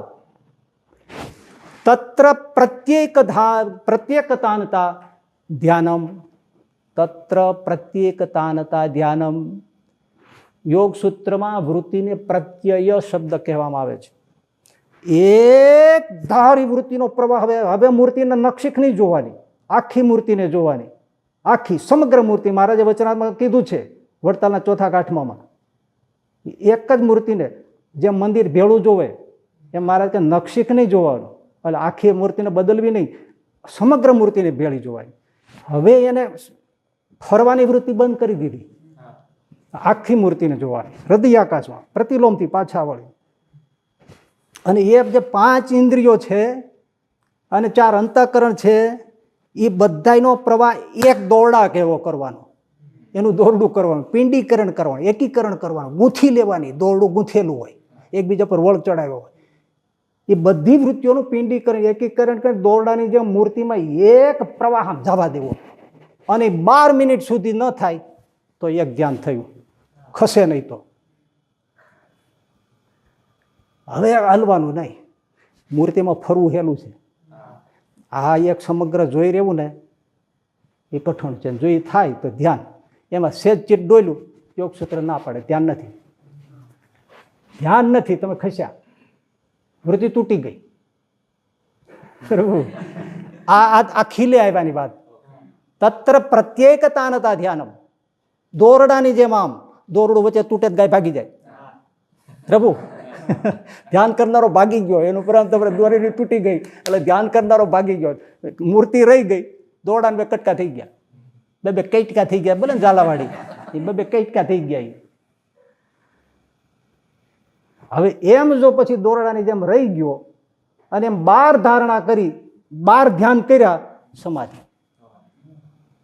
12 મિનિટના 12 કરો ધ્યાન એટલે સમાધિ જ થાય. એ પક્ષીનું દ્રષ્ટાંત. જે વૃત્તિનો પ્રવાહ જતો હતો ને, તદેવ અર્થમાત્ર નિર્ભાસમ સ્વરૂપ શૂન્યમિવ સમાધિ. એ જે વૃત્તિ હતું એ સમાઈ ગઈ, મૂર્તિમાં સમાઈ ગઈ વૃત્તિ અને સમાધિ થઈ ગઈ. એ જે પક્ષી માળામાં આવી ગયું. લેન શું થયું? વૃત્તિ. વૃત્તિ ગાય તો ત્યાં જ બાંધી, પક્ષી તો એની વૃત્તિ રૂપી ત્યાં વહી ગયું, વૃત્તિ સમાઈ ગઈ. અને યોગ સૂત્રનું પહેલું સૂત્ર છે. યોગ સૂત્ર કોઈ પણથી ખોલો, યોગશ્ચિત્ત વૃત્તિ નિરોધ. પ્રથમના 25મા વચન મારે કીધું કે પ્રાણને નિરોધ, ચિત્તનો નિરોધ થાય, ચિત્તને નિરોધ, પ્રાણનો નિરોધ થાય. અને ચિત્તનો નિરોધ કરવો એનું નામ જ યોગ છે. યોગ સૂત્ર શરૂ જ ત્યાંથી થાય. પહેલું સૂત્ર એકડે એકથી બીજું, એમ પહેલા વ્યાખ્યા કરશું અથવા વ્યાખ્યામાં બીજું યોગ શું કોઈ પૂછે એટલે પાતંજલિ ઋષિ કે યોગ ચિત્ત વૃત્તિ નિરોધ. વૃત્તિઓ લીન થઈ જાય એનું નામ યોગ. સમાઈ જાય. આ સમાઈ ગયો પક્ષી અંદર જતું, એ વૃત્તિઓ અંદર જતી રહી અને સમાધિ થઈ જાય, સ્વરૂપ શૂન્ય થઈ ગયું. આ સમાધિ. શું વાત કરો છો? એ જ વાત મહારાજે પ્રથમના મધ્યમાં એમ કે વૃત્તિઓ જ લીન થાય છે. હજી આ તો એમ હોય ને મૂર્તિમાં ગરી ગયા એમ જ કહે. મધ્યના પહેલા વચનામૃતમાં શ્રીજી મહારાજ એમ કહ્યું પોતાનું વાત લઈને કે ભગવાનમાં અમને અતિશય વૃત્તિ જોડાઈ ગઈ, પછી સમાધિમાંથી કોઈ રીતે નીકળવાનું નહીં. શું કહે છે? વૃત્તિ જ લીન થાય છે, વૃત્તિ જ લીન થાય છે. વડતાલના 13મા અને 14માં કહ્યું.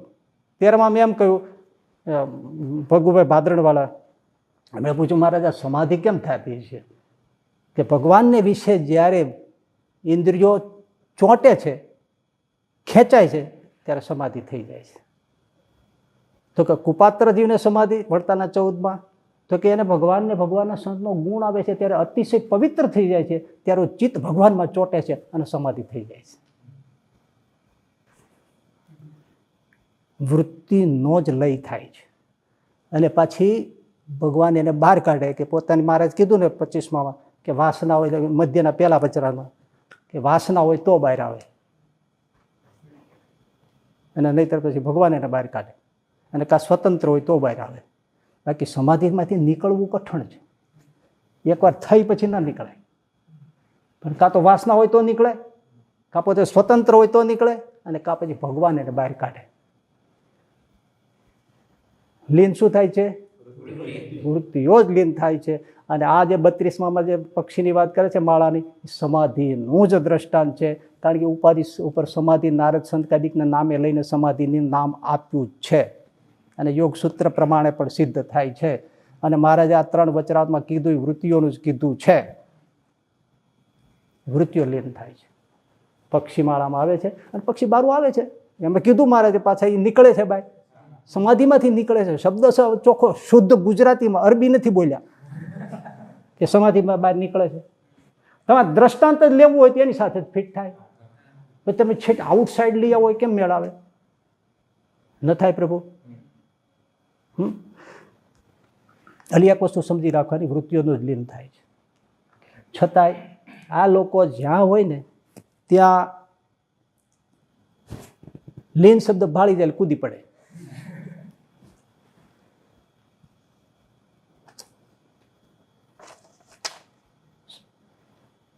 આપણને તો ઘણી વાર તો હસવું આવે. એટલું બધું શાસ્ત્રોનું અધ્યયન કર્યું છે. જ્યાં લીન શબ્દ આવે એ વીણી લેવાનો, મૂર્તિમાં રહેવાનો માં શબ્દ આવે એ વીણી લેવાનો, અને પછી કહેવાય જો અહીંયા અનાદિની સ્થિતિ કીધી છે, જો અનાદિની સ્થિતિ કીધી છે. પણ ક્યાં કીધું છે એવું કે મૂર્તિમાં વયા ગયા? લીનના શબ્દો શું અર્થ થાય છે, મૂર્તિમાં રહ્યાના શબ્દો થાય અર્થ થાય છે, એ આગળ પાછળ વાંચો તો ખરા. એ વાંચવાનું નહીં, વચમાં કાપીને મૂકી દે. જો અહીં શું કીધું, લીન થઈ ગયા, આ સમાધિ અનાદિમુક્ત સ્થિતિ અહીં કીધી, જો સત્સંગ જીવનમાં કીધી, જો અહીં કીધી, શું કીધું, મૂર્તિમાં રહેતા હતા, મૂર્તિમાં રહેતા હતા, આગળ પાછળ એમાં નહીં જોવાનું. એમ ક્યાંથી હાલે? તો સત્સંગી જીવન બીજું પ્રકરણ, એમાં 51મો અધ્યાય અને 30મો શ્લોક એ રજૂ કરે. આ બધા બાપાશ્રીને માનનારા અમે ભણેલા તો હોય. જો એમાં શું કીધું છે, એમાં એક વિલીનો શબ્દ આવે છે, વિલીનો લીન થવું, એટલે શ્લોક પકડી લીધો. આ કામ જ એક લીન શબ્દ મળવો જોઈને પકડી લેવાનું. એટલે એ હૃદિતમ તો અવિલોક્ય કરહી ચિચ્ચ પ્રસરત પ્રેમ ભરાશ્રુ વૃદ્ધ કંઠ અનુસ્મૃત દેહ એ તસ્મિન સહ વિલીનો બહિર ઇતિ યથેચ્છયા અસ્ય. આ તમને આમાં સંસ્કૃત જાણતા સમજાય જાય. મૂળ વાત એવી તમને કહી દઉં આખી, પછી આ સમજાવું.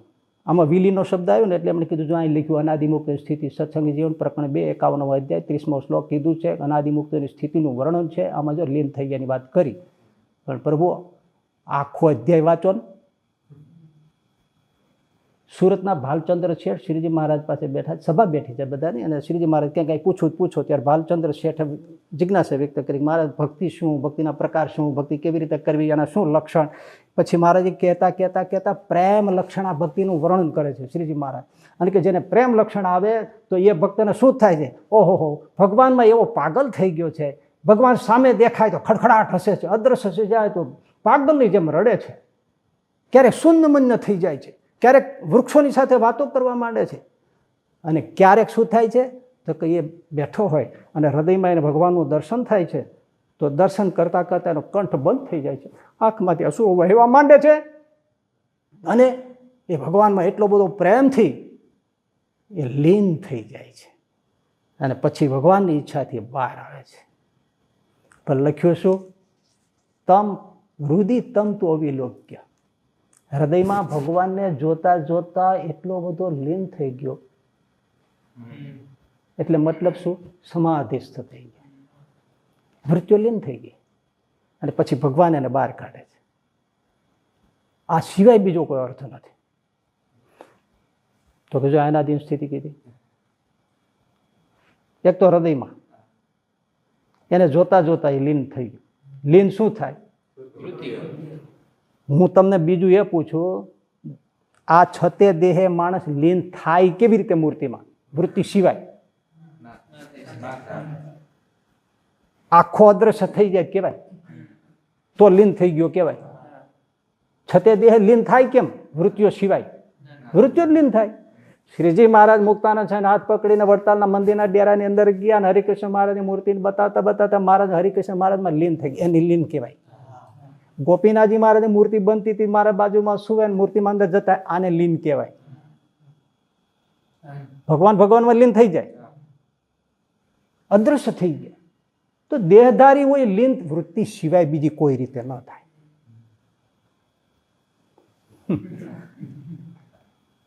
જ્યાં જ્યાં એવા પ્રસંગો હોય, તમને જો વાઇડ એંગલથી તમને વાત કરું, આ હનુમાનજી છે, વિભીષણ છે, પરશુરામ છે, એ ચિરંજીવી છે, એને શરીર બદલ્યું નથી. આપણા જેવા જ હતા ને તો ક્યાં દેખાય છે? સૂક્ષ્મ દિવ્ય થઈ ગયા. એમ સૂક્ષ્મ ને દિવ્ય થઈ જાય એટલે દેખાય નહીં. ક્યાંય કોઈ ભક્તના એવા ચરિત્ર આવે તો કે મૂર્તિમાં ગરી નથી જતા, આપણને દેખાતા નથી. બાકી હનુમાનજી સેવામાં જ છે. જો એટલા સૂક્ષ્મ થઈ ગયા, એનું એ શરીર છે, છતાં તમે એને જોઈ ના શકો. અને જો એવી દ્રષ્ટિ થાય તો હનુમાનજી વાતો કરે. હે, બાકી તમને નજરમાં આપણા જે હોય દેખાય તો ખરો ને. એ દિવ્ય થઈ ગયા. તે મધ્યના 42માં કીધું ને, જે માઇક રાતને ઘોડા અર્જુન સાથે ગયા તે કેવા થઈ ગયા? દિવ્ય થઈ ગયા, પ્રકાશરૂપ થઈ ગયા. એટલે હનુમાનજી તમને દેખાય નહીં, એટલે લીન થઈ ગયા કયો આમ થાય, પણ હોય સેવામાં. પરશુરામ ધ્યાન સાધના જ કરે, દેખાય નહીં પણ આમ લીન થઈ ગયા. વિભીષણ દેખાય નહીં પણ આમ લીન થઈ ગયા, દિવ્ય થઈ ગયા, પણ છે ક્યાં? સેવામાં બધા. પ્રભુ ક્યાંય એવો શબ્દ આવે તો ભરમાવાની જરૂર નથી, એ આપણને દેખાય નહીં, પણ હોય સેવામાં પ્રભુ. એટલે આ સમાધિની વાત છે. બીજું એ લાવે છે, શ્રીજી મહારાજ મોડા ગામમાં છે. આ બધા પ્રસંગો સમજવા જેવા છે, સમજાય છે ને તમને? મોડા ગામમાં હતા ત્યાં ભાદરાથી મૂળજી શર્મા એટલે ગુણાતીતાનંદ સાહેબ, ડોસા પટેલ એ કણબી, વિશ્રામભાઈ સુથાર એ મોડા દર્શને આવ્યા. તો ત્યાં એમને જોઈને હવે હરિચરિત્રામૃત સાગર પૂર પાંચમું પૂર અને તરંગ 17મું એમાં આ પ્રસંગ લખેલો છે પ્રભુ. અને તેમાં આવી રીતની કડી છે, એમાં લેલીન શબ્દ આવ્યો. જો આ અનાદિ મુક્તની વાત આવી, આ લીન થઈ ગયા, આ ભક્તો લીન થઈ ગયા. અને જો મૂર્તિ મેં અખંડ રહાઈ, આ જો મૂર્તિમાં અખંડ રહાઈ કીધું, મૂર્તિમાં અખંડ રહે છે એટલે હાલતા ચાલતા પુરુષોત્તમ રૂપ થઈને પુરુષોત્તમનું ધ્યાન, મૂર્તિમાં રહીને મૂર્તિનું ભજન કરે છે, અખંડ મૂર્તિમાં જ રહે છે. જો આ બે વસ્તુ અહીં કીધી છે.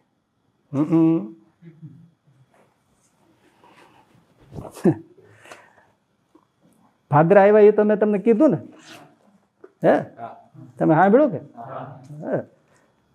હવે ત્યાં શું આખો પ્રસંગ તો સમજાવવું પડે, નહીં માને નહીં, માનવા માટે નથી, આપણે બીજાને સમજાય. એને જે કરવું એ કરે બાપાશ્રી નામે. મૂળ સંપ્રદાયવાળા મૂળ સંપ્રદાયને બચાવે ને એ જ મારો પ્રયાસ છે. આપણા બાપનું આપણે બચાવીએ, નહીંતર આ બહુ ભૂંડું થશે. હું આ જીવ બાળું છું એટલા માટે બાળું છું. આપણે ગોપાળાનંદ સ્વામીની એમણે જે મહેનત કરી છે એ સિદ્ધાંતને બચાવીએ, આપણે ઊંધે રસ્તે ન ચડી જઈએ. એટલે આ કહું છું. આપણે એમની જેમ ક્યાંય શબ્દ આવે કૂદી ન પડાય કે જો આમાં રહી ગયા, આમ થઈ ગયું, લીન થઈ ગયા, મૂર્તિની અંદર પ્રવેશી ગયા, એ ના થાય. એટલે આખા ચેપ્ટર ખોલું છું. હકીકતો તો જે કરતા હોય એમણે આ ખોલવું જોઈએ, ખાલી આપણે સાચું છે ખોટું. હું તો આ કઈ કરતો નથી, પણ મારી એક જ ચિંતા છે કે આ સંપ્રદાયના સિદ્ધાંતનું શું, મૂળ સંપ્રદાયના સિદ્ધાંતનું શું. જો હવે એ આવ્યા છે 3, એ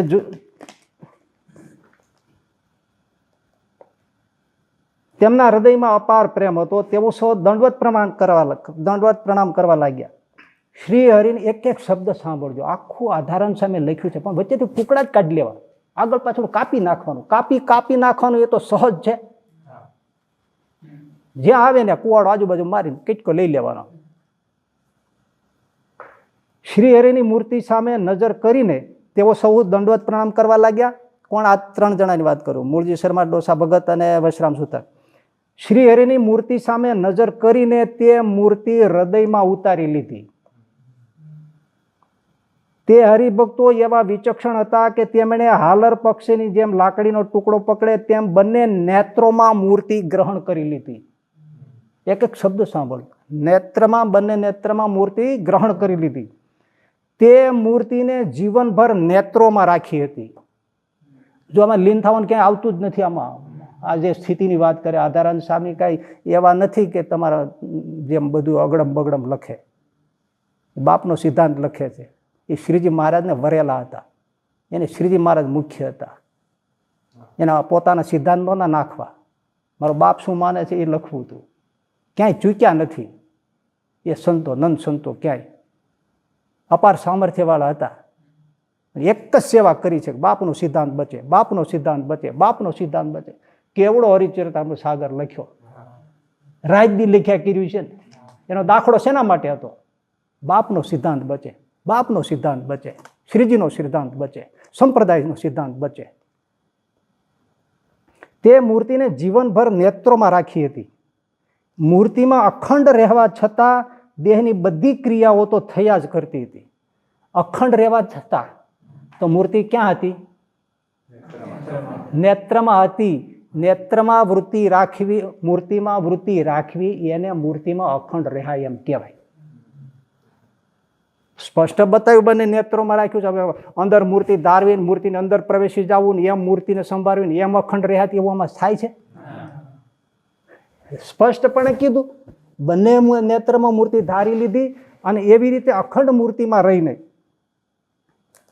દેહની બધી ક્રિયા તો થયા જ કરતી હતી. અખંડ મૂર્તિમાં રહેવાનો અર્થ સ્પષ્ટ થઈ ગયો કે મૂર્તિ આંખમાં રાખી હતી અને એમાં એની વૃત્તિ હતી. હવે મૂર્તિમાં અંદર પ્રવેશનો ક્યાં આમાં આવે છે વાત? વિપ્ર મૂળજી શર્મા, પટેલ ડોસાભાઈ અને સુથાર વિશ્રામભાઈ એ ત્રણેય ભાદરાના હરિભક્તો શ્રી હરિની મૂર્તિમાં તલ્લીન, લેલીન, આપણે કોઈ બોલ્યો લેલીન થઈ ગયો. લેલીનનો અર્થ શું થાય? તલ્લીન થઈ ગયો. અમે ક્યાં મૂર્તિમાં પ્રવેશ થઈને અંદર વી ગયા હોય? અર્થ જ કર્યો છે. તલ્લીન એક તાર મૂર્તિમાં રહેતા, તે તારને તૂટવા દેતા નહીં. પ્રભુ હવે આ જે એમણે જે આ લખ્યું એ હું વાંચી સંભળાવું, જે મૂળ ઓરિજિનલ છે એ હરિચર્યના મૂર્તિ. દેહ પર જંત સો મૂર્તિ રાખી નૈનન કે માહી, દેહ ક્રિયા કરત સબ મૂર્તિ મેં અખંડ રહાહી. આવી રીતે મૂર્તિ નેત્રમાં રાખી. નેત્રમાં રાખીનો અર્થ શું? જ્યાં જોવે ત્યાં મૂર્તિ દેખાય, વૃત્તિમાં મૂર્તિ રાખી. એમ બધી દેહની ક્રિયા કરતા હતા, વ્યવહારની ક્રિયા કરતા હતા. સ્પષ્ટ જ થયું કે નહીં? મૂળજી ડોસા વિશ્રામહી દ્વિજ કણબી ને સુથાર ત્રણ મૂર્તિ મેં લે લીન ભયે તૂટન દેવત તાર. લો પ્રભુ, હવે આમાં આ મૂર્તિમાં ગરી ગયા એની વાત ક્યાં આવે છે પ્રભુ? વૃત્તિ લીન થાય છે, અખંડ મૂર્તિમાં રહે છે, તો કેવી રીતે વૃત્તિમાં મૂર્તિ રહે? જે આપણે સ્વરૂપાનંદ સ્વામીની વાત કરી હતી, જ્યાં જોઈએ ત્યાં રામજી બીજું ને ભાષ્ય રે મૂર્તિ મૂર્તિ ને મૂર્તિ, એમ બધી ક્રિયા, એને મૂર્તિમાં અખંડ રહ્યા કહેવાય. પ્રવેશી ગયા શબ્દ નથી, આ એક કહેવાની રીત છે કે ભાઈ મૂર્તિમાં રહે છે, અખંડ રહાય. પણ વ્યાખ્યા તો આપી દીધી ને. હવે હારવાર ગુણાતીતાનંદ સ્વામીને લઈ ગયા, મૂળજી શર્માની વાત આવી ને, એટલે ગુણાતીતાનંદ સ્વામી એની એક વાત છે, એને આ ઘણા લોકો સપોર્ટ તરીકે લે છે, પણ અહીંયા બધું વ્યાખ્યા આવી જ ગઈ છે. છતાં આમાં શું છે, સ્વામી તો ઘણી બધી ક્રિયાઓ કરાવતા. ગુણાતીતાનંદ સ્વામી જે હજારો ક્રિયાઓ કરાવો ને તેલ ધારાની પેઠે ભગવાનને અખંડ રાખો, એમ તે કેમ રહે? કોઈએ પૂછ્યું ગુણાતીતાનંદ સ્વામી જુનાગઢમાં. ત્યારે સ્વામી બોલ્યા છે, તમે તમારો દેહ વિસારો છો? ત્યારે કહ્યું છે, ના મહારાજ. પછી સ્વામી બોલ્યા છે, જો તમે તમારો દેહ વિસારો તો હું મહારાજની મૂર્તિ વિસારું. અને આગળ સ્વામી લખ્યું છે, લાંબુ થઈને વાંચ્યું નથી, પણ એમાં એમ કીધું કે આંખ મીચીને બંધ કરીએ, આંખ મીચીને ઉગાડીએ એટલી વાર પણ જો એક પળ ભગવાન વિસરાઈ જાય તો તાળું ફાટી જાય. ગુણાતીતાનંદ સ્વામી આંખ બંધ કરીને ખોલું એટલી પળ જો ભગવાનની શ્રીજી મહારાજની મૂર્તિ ભૂલાઈ જાય તો તાળું ફાટી જાય. ગુણાતીતાનંદ સ્વામી, ઓ પ્રભુ. તો કે તમે હજારો ક્રિયા કરો ને પાછું આવું તેલ ધારાવત કેમ થાય? તો કે તારો દેહ વિસાર છો? તો કે ના. આ લોકો આનો અર્થ શું કરે? જુઓ, દેહ રૂપ મટીને મૂર્તિ રૂપ થવું, એટલે આ દેહમાં જે જીવ રહ્યો છે એમ આપણે મૂર્તિમાં પ્રવેશીને મૂર્તિ રૂપ થવું, એવી આમાં વાત કરીએ. આમાં ક્યાં વાત છે ભાઈ? દેહ રૂપ મટીને મૂર્તિ રૂપ થવું, મૂર્તિ રૂપ થવું એટલે જેમ દેહમાં જીવ રહ્યો છે એમ મૂર્તિમાં આપણે રહેવાનું, એવી રીતે પછી આપણે મૂર્તિને આકારે થવું. આ ક્યાંથી લેવા છો તમે? આમાં એમ કે તમે દેહ તમારો વિચારો છો કે ના અમે નથી વિચારતા, તો એમ હું ભગવાનને ન વિચારું. જો તમે તમારો દેહ વિચારો તો હું મહારાજની મૂર્તિ વિચારું. કેમ? જેમ માછલું છે તે જળમાં હાલે ચાલે ને ક્રીડા કરે છે, તેમ અમે બોલીએ ચાલીએ ને ક્રિયા કરીએ, પણ ભગવાનને મૂકીને તો કોઈ ક્રિયા કરીએ જ નહીં. આમાં ભગવાનને મૂકીને નહીં કરવાની વાત છે. આમાં દેહની જેમ દેહાકાર થઈ ગયા, દેહરૂપ મટીને મૂર્તિરૂપ થઈ જવા માટે આવું કરવું એવું આમાં કાંઈ આવતું નથી. પણ ગોપાળાન સાહેબ ત્યાંથી કીધું હતું ને, વેગવાનને શાસ્ત્ર સમજાય નહીં. પહેલેથી નક્કી કરી લીધું હોય. એક ત્યાં ને લશ્કરનો મેજર કમાન્ડર હાલ્યો જતો હતો, જીપ લઈને ચાતો હતો. એમાં ગામને બહાર એક જણો રાઇફલ લઈ અને નિશાનબાજી કરતો હતો. એટલે એમાં બોર્ડ માર્યા હોય અને એમાં કાળું રાઉન્ડ માર્યું હોય અને વચ્ચે આપણે ઓલું કરવાનું, ફાયરિંગ કરવાનું હોય. એ ટેસ્ટિંગમાં જે એ કરી દે એ નિશાનબાજ ખરો ને એના ઉપર એને પોઈન્ટ્સ એને પદવી મળતી છે એવું. તો એક જણો કરતો હતો, પણ બધા જ એના નિશાન કાળા ભાગની અંદર જ મેજર ઊભો રહી ગયો કે આટલો માણસ કાબેલ નિશાનબાજીમાં ગામમાં આ તો લશ્કરમાં ચાલવો જોઈએ, કારણ કે બધા નિશાન બ્લેક રાઉન્ડમાં જાય નહીં, આગુ પાછું જતું રહે, બરાબર વચ્ચો વચ ખાચા ખાચા ઊભો રહી ગયો. બોલે પાસે જઈને કે ભાઈ તમે કર્યું આ? હા. તો બધા જ રાઉન્ડ એક તમે ફાયરિંગ વીંધી નાખ્યા, કાળા રાઉન્ડને વર્તુળને, કાળા વર્તુળને વીંધીને વચ્ચો વચ માર્યા. વચ્ચો વર્તુળમાં આગુ પાછું જ જાય ને, બરોબર વચ્ચે. આટલું બધું આ તો બહુ કઠણ કહેવાય. હું લશ્કરનો મેજર છું, પણ કઠણ છે આ, કાંઈ કઠણ નથી, હાવ હેલું છે. તો કેમ? તો કે પહેલાં હું ફાયરિંગ કરું, પછી કાળું ટપકું કરી દઉં.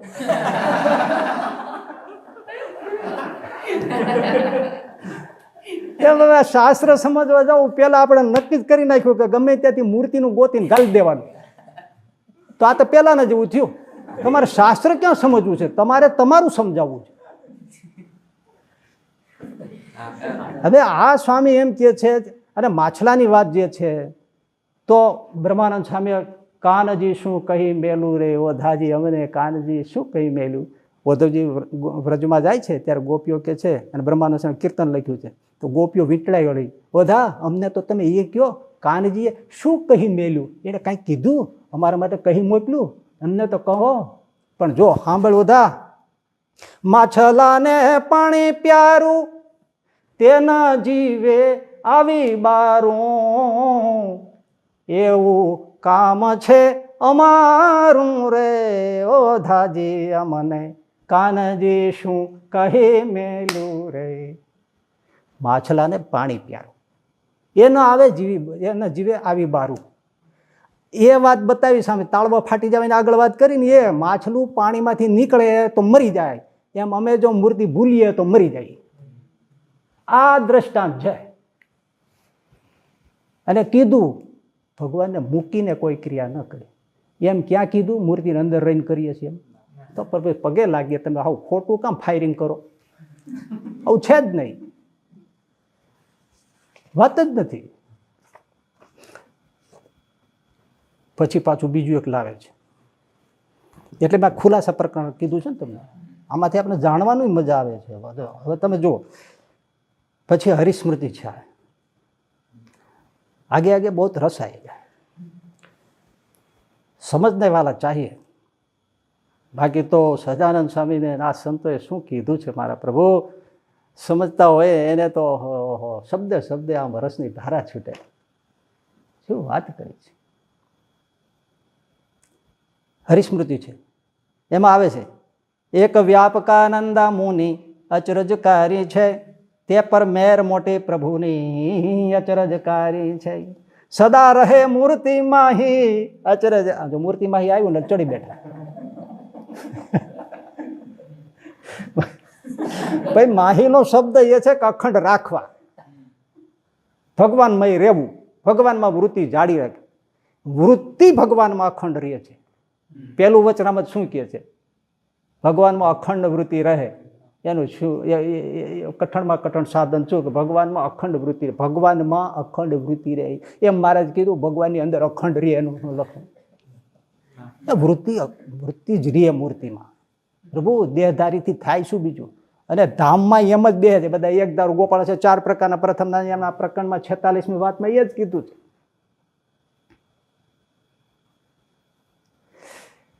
સદા રહે મૂર્તિ માઈ અચરજકારી છે, હરે ફરે હરી ઈચ્છા અચરજકારી છે, એક હરિજન પર્વત ભાઈ અચરજકારી છે, સદા રહે હરતી હરિમૂર્તિ માય અચરજકારી છે, સદા રહે હરિમૂર્તિ માય અચરજકારી છે. જો અચરજકારી છે એમાં કીધું છે કે મૂર્તિ મય રે આ છે અચરજકારી છે, પણ આમ ક્યાં કીધું છે?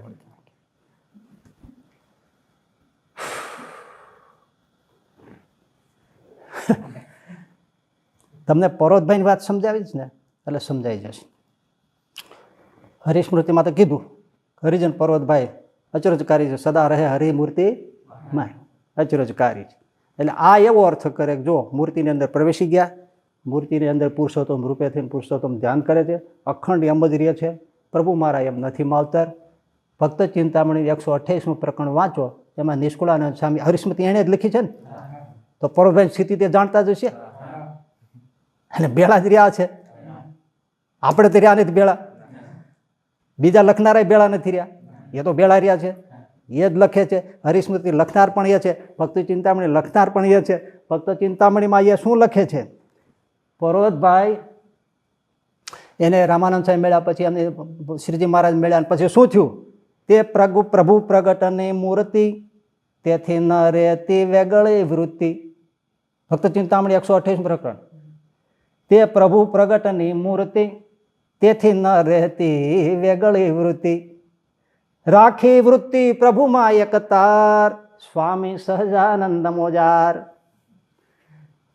આવી રીતે શ્રીજી મહારાજમાં અખંડ મૂર્તિ રહેતી હતી, મૂર્તિથી વેગળી વૃત્તિ જતી નહોતી. પ્રભુ આમાં તમને બહુ મજા આવે એ વાત આવશે, બધા ખુલાસા આવી જાય એક જ આ પ્રકરણમાં, એવા માનવા હોય તો. પછી પર્વતભાઈ એક તાર વૃત્તિ રાખતી હતા, આવ્યું વૃત્તિની જ વાત છે. હાથી આગતા તેને વિચાર શું થયો? 24 અવતાર કહેવાય છે, નરસિંહ ભગવાન કહેવાય છે. રાખી વૃત્તિ પ્રભુમાં એકતાર, સ્વામી સહજાનંદ મોજાર. એમ વૃત્તિ રાખતા રાખતા શું થયું? 24 અવતારના દર્શન પ્રગટ થઈ ગયા પ્રભુ. પર્વત આનંદ આનંદ થઈ ગયા, બધા દર્શન કર્યા. હું ટૂંકમાં કહું છું, પછી 24 અવતાર અદ્રશ્ય થઈ ગયા. ઈષ્ટદેવ ભગવાન સ્વામિનારાયણ હતા. પર્વતભાઈને તો જે દર્શનની ઈચ્છા હતી, નૃસિંહ અવતાર કેવો હશે એ જોવાની, તો 24 અવતારે દર્શન દીધા. એવા ભક્ત હતા. અવતારો 24 અદ્રશ્ય થઈ ગયા. શ્રીજી મહારાજમાં અખંડ વૃત્તિ રાખતા હતા, તે મૂર્તિ સામે રહી. પછી નિષ્કુળાનંદ સ્વામી જે લખે છે ને, નિષ્કુળાનંદ સ્વામીને માનસિક રીતે કોટી કોટી દંડવત પ્રણામ. એને કેમ કહેવાય કે અભણ હતા? એ શ્રીજી મહારાજના સિદ્ધાંતને પચાવ્યા છે. સાહેબ હજી હું આગળ કહીશ. એ શું લખ્યું એમણે પર્વતભાઈ માટે 128 પ્રકરણમાં. તે રૂપ રહ્યું હૃદા મોજાર. શ્રીજી મહારાજનું રૂપ. તે રૂપ રહ્યું હૃદય, તે રૂપ રહ્યું હૃદય મોજાર, દેખે અંતર ભીતર બાર. સજાનંદ સ્વામી મહારાજ કહેવાનું તો કહી દીધું મેં તમને. કેવલ્ય મૂર્તિમાં સમજાવ્યું હતું કેવલ્ય મુક્તના કે પૃથ્વી જળમાં રહી છે, તો કઈ રીતે રહી છે કે અંદર જળ બહાર જળ. એમ ભક્ત અંદર બીચે તો ભગવાન અંદર પણ દેખાય, બહાર પણ દેખાય. આમાં કીધું કે નહીં એમણે? દેખે ભી અંતર ભીતર બહાર. લો ફક્ત ચિંતામણી 128 પ્રકરણ. આ કેવલ્ય મુક્તની સ્થિતિ. જે પૃથ્વી પાણીમાં જ જળમાં જ રહે છે. ગોપાલ સાહેબ વાત કરી પેલા પ્રકરણની 25મી વાતમાં, નિષ્કુળાનંદ સ્વામી એ જ લખ્યું અહીંયા. શુદ્ધ ગુજરાતીમાં એને સમજાવી દીધું કે કેવી રીતે મૂર્તિમાં રહેતા. પૃથ્વી જળમાં રહી છે તો એવું આમ કેવલ્ય મુક્ત રહે છે, તો કેમ રહેતા હતા? કે અંદર પણ ભગવાન દેખે અને બહાર પણ ભગવાન દેખે. હાલો મારો અર્થ કરેલો નથી, હવે તો આ પડે. નિષ્કુળાનંદ બાપ લખે છે પ્રભુ. આ એમણે લખ્યું નિષ્કુળાનંદ સ્વામી. પણ એટલે હવે આ પર્વતભાઈની સ્થિતિ સમજાય ગઈ. હરિમૂર્તિમાં કીધું હોય આવી રીતે. કેમ? અંદર દેખે તોય મહારાજ દેખે, બહાર દેખે દ્રષ્ટિ ખોલે તોય મહારાજ દેખે. એવી રીતે મૂર્તિમાં રહ્યા છે, ભગવાનમાં રહ્યા છે. અંદર પણ આકાશ છે, બહાર પણ આકાશ છે. ક્યાં નથી? ભગવાન અંદર પણ છે, બહાર પણ છે. ક્યાં નથી? આપણે અત્યારે બેઠા છીએ, ક્યાં બેઠા છીએ? ભગવાનમાં જ બેઠા છીએ. આપણા ભગવાન બેઠા છે. આવી રીતે રહ્યા છે આપણે. એવી રીતે સ્થિતિ નથી થઈ. આ સ્થિતિ થયાની આ કેવલ્ય મુક્તોની. ભાઈ કેવલ્ય મુક્ત કયો, અનાદિ મુક્ત કયો, બધા બહાર જ બેઠા છે અક્ષરધામમાં, સામે જ બેઠા છે. અને જે પછી વ્યાપકાનંદ સ્વામીની વાત કરી કે સદા રહે મૂર્તિમાં, એક વ્યાપકાનંદ મુનિ મેર મોટી પ્રભુની હરે ફરે હરી ઈચ્છાય, સદા રહે મૂર્તિમાં. એ આમ જ સચ્ચિદાનંદ સ્વામી હરે ફરે કરી કામ, મૂર્તિમાં રહ્યાઠો જામ. આ જ રીત, બીજો અર્થ થતો જ નથી. પ્રભુ હવે મારે એક વાત કરવી છે, બહુ રસની વાત છે. એક છે તત્વાદ્વૈત, બીજો છે પ્રેમાદ્વૈત. સાહેબ તમે જો આમ રસથી સાંભળો ને તો મને તો મોજ ચડી જાય એવી વાત છે. આ આ ક્યાં સાંભળવા ન મળે એવું મને આમ સ્ફુરણા થઈ છે શ્રીજી બાપથી, તે હું તમને કહી રહ્યો છું. અઘરી પણ છે પણ મજાની પણ એવી છે. એક છે તત્વાદ્વૈત અને બીજો છે પ્રેમાદ્વૈત. આ મારો કરેલો નથી હો, આ તમને ઓલ ઓવરમાં બધે દેખાશે. અને જે ભણ્યા છે એ બધા આમ હા પકડશે, that's all right, that's right, okay, એમ જ કહે છે. એક છે તત્વાદ્વૈત, તત્વથી અદ્વૈત પણ ભગવાન સાથે, અને બીજું પ્રેમથી અદ્વૈત પણ, એક પણ. આ બે જ છે, બે માર્ગ છે. એક જ્ઞાન માર્ગ છે, એક પ્રેમ માર્ગ છે. છે જ તો. એક જ્ઞાન માર્ગ છે, બીજો ભક્તિ માર્ગ છે. જ્ઞાન માર્ગ તત્વાદ્વૈતનો છે, ભક્તિ માર્ગ છે પ્રેમાદ્વૈતનો છે. એ પ્રેમથી ભગવાન એક થાય છે, ઓલો તત્વથી એક થાય છે. હા ને, તત્વથી એક કેમ થાય છે? અદ્ભુત. આપણા સંતોને સલામ દેવી પડે. મને વચ્ચે તો એટલો યાદ આવી છે કે નિષ્કુળાનંદ સ્વામી સલામ દેવી પડે. આટલા વૈરાગી પુરુષ અને પ્રેમાદ્વૈત, મારો બાપ. હા, અબ સુનિએ કે તત્વાદ્વૈત શું છે.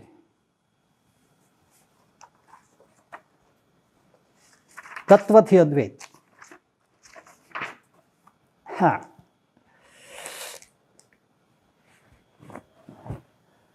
આ નિષ્કુળાનંદ સ્વામીનું પદ છે. એને તત્વાદ્વૈત પણ કેટલો છે અને પ્રેમાદ્વૈત પણ કેટલો છે.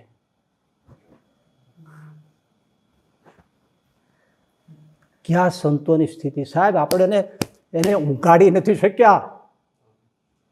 આપણા સંતોને આપણે શું કરીએ છીએ? હવે કરવાનું નથી કરતા, બીજું કરીએ છીએ. આ નિષ્કુળાનંદ સ્વામી તત્વાદ્વૈત નિરૂપણ. આ પદ સહજાનંદ સિંધુરે આજ મારે ઉલટા, એનું આ ચોથું પદ છે. ઘણા બધા આમાં છે ને સમજી નથી શકતા, એટલે આ પદને મૂકી દે છે એક બાજુ કે આ સ્વામી શું વાત કરે છે, નથી ખબર પડતી. હા, હું કીધું છે આ નિરાકારવાદીઓ જેવી વાત છે બધી.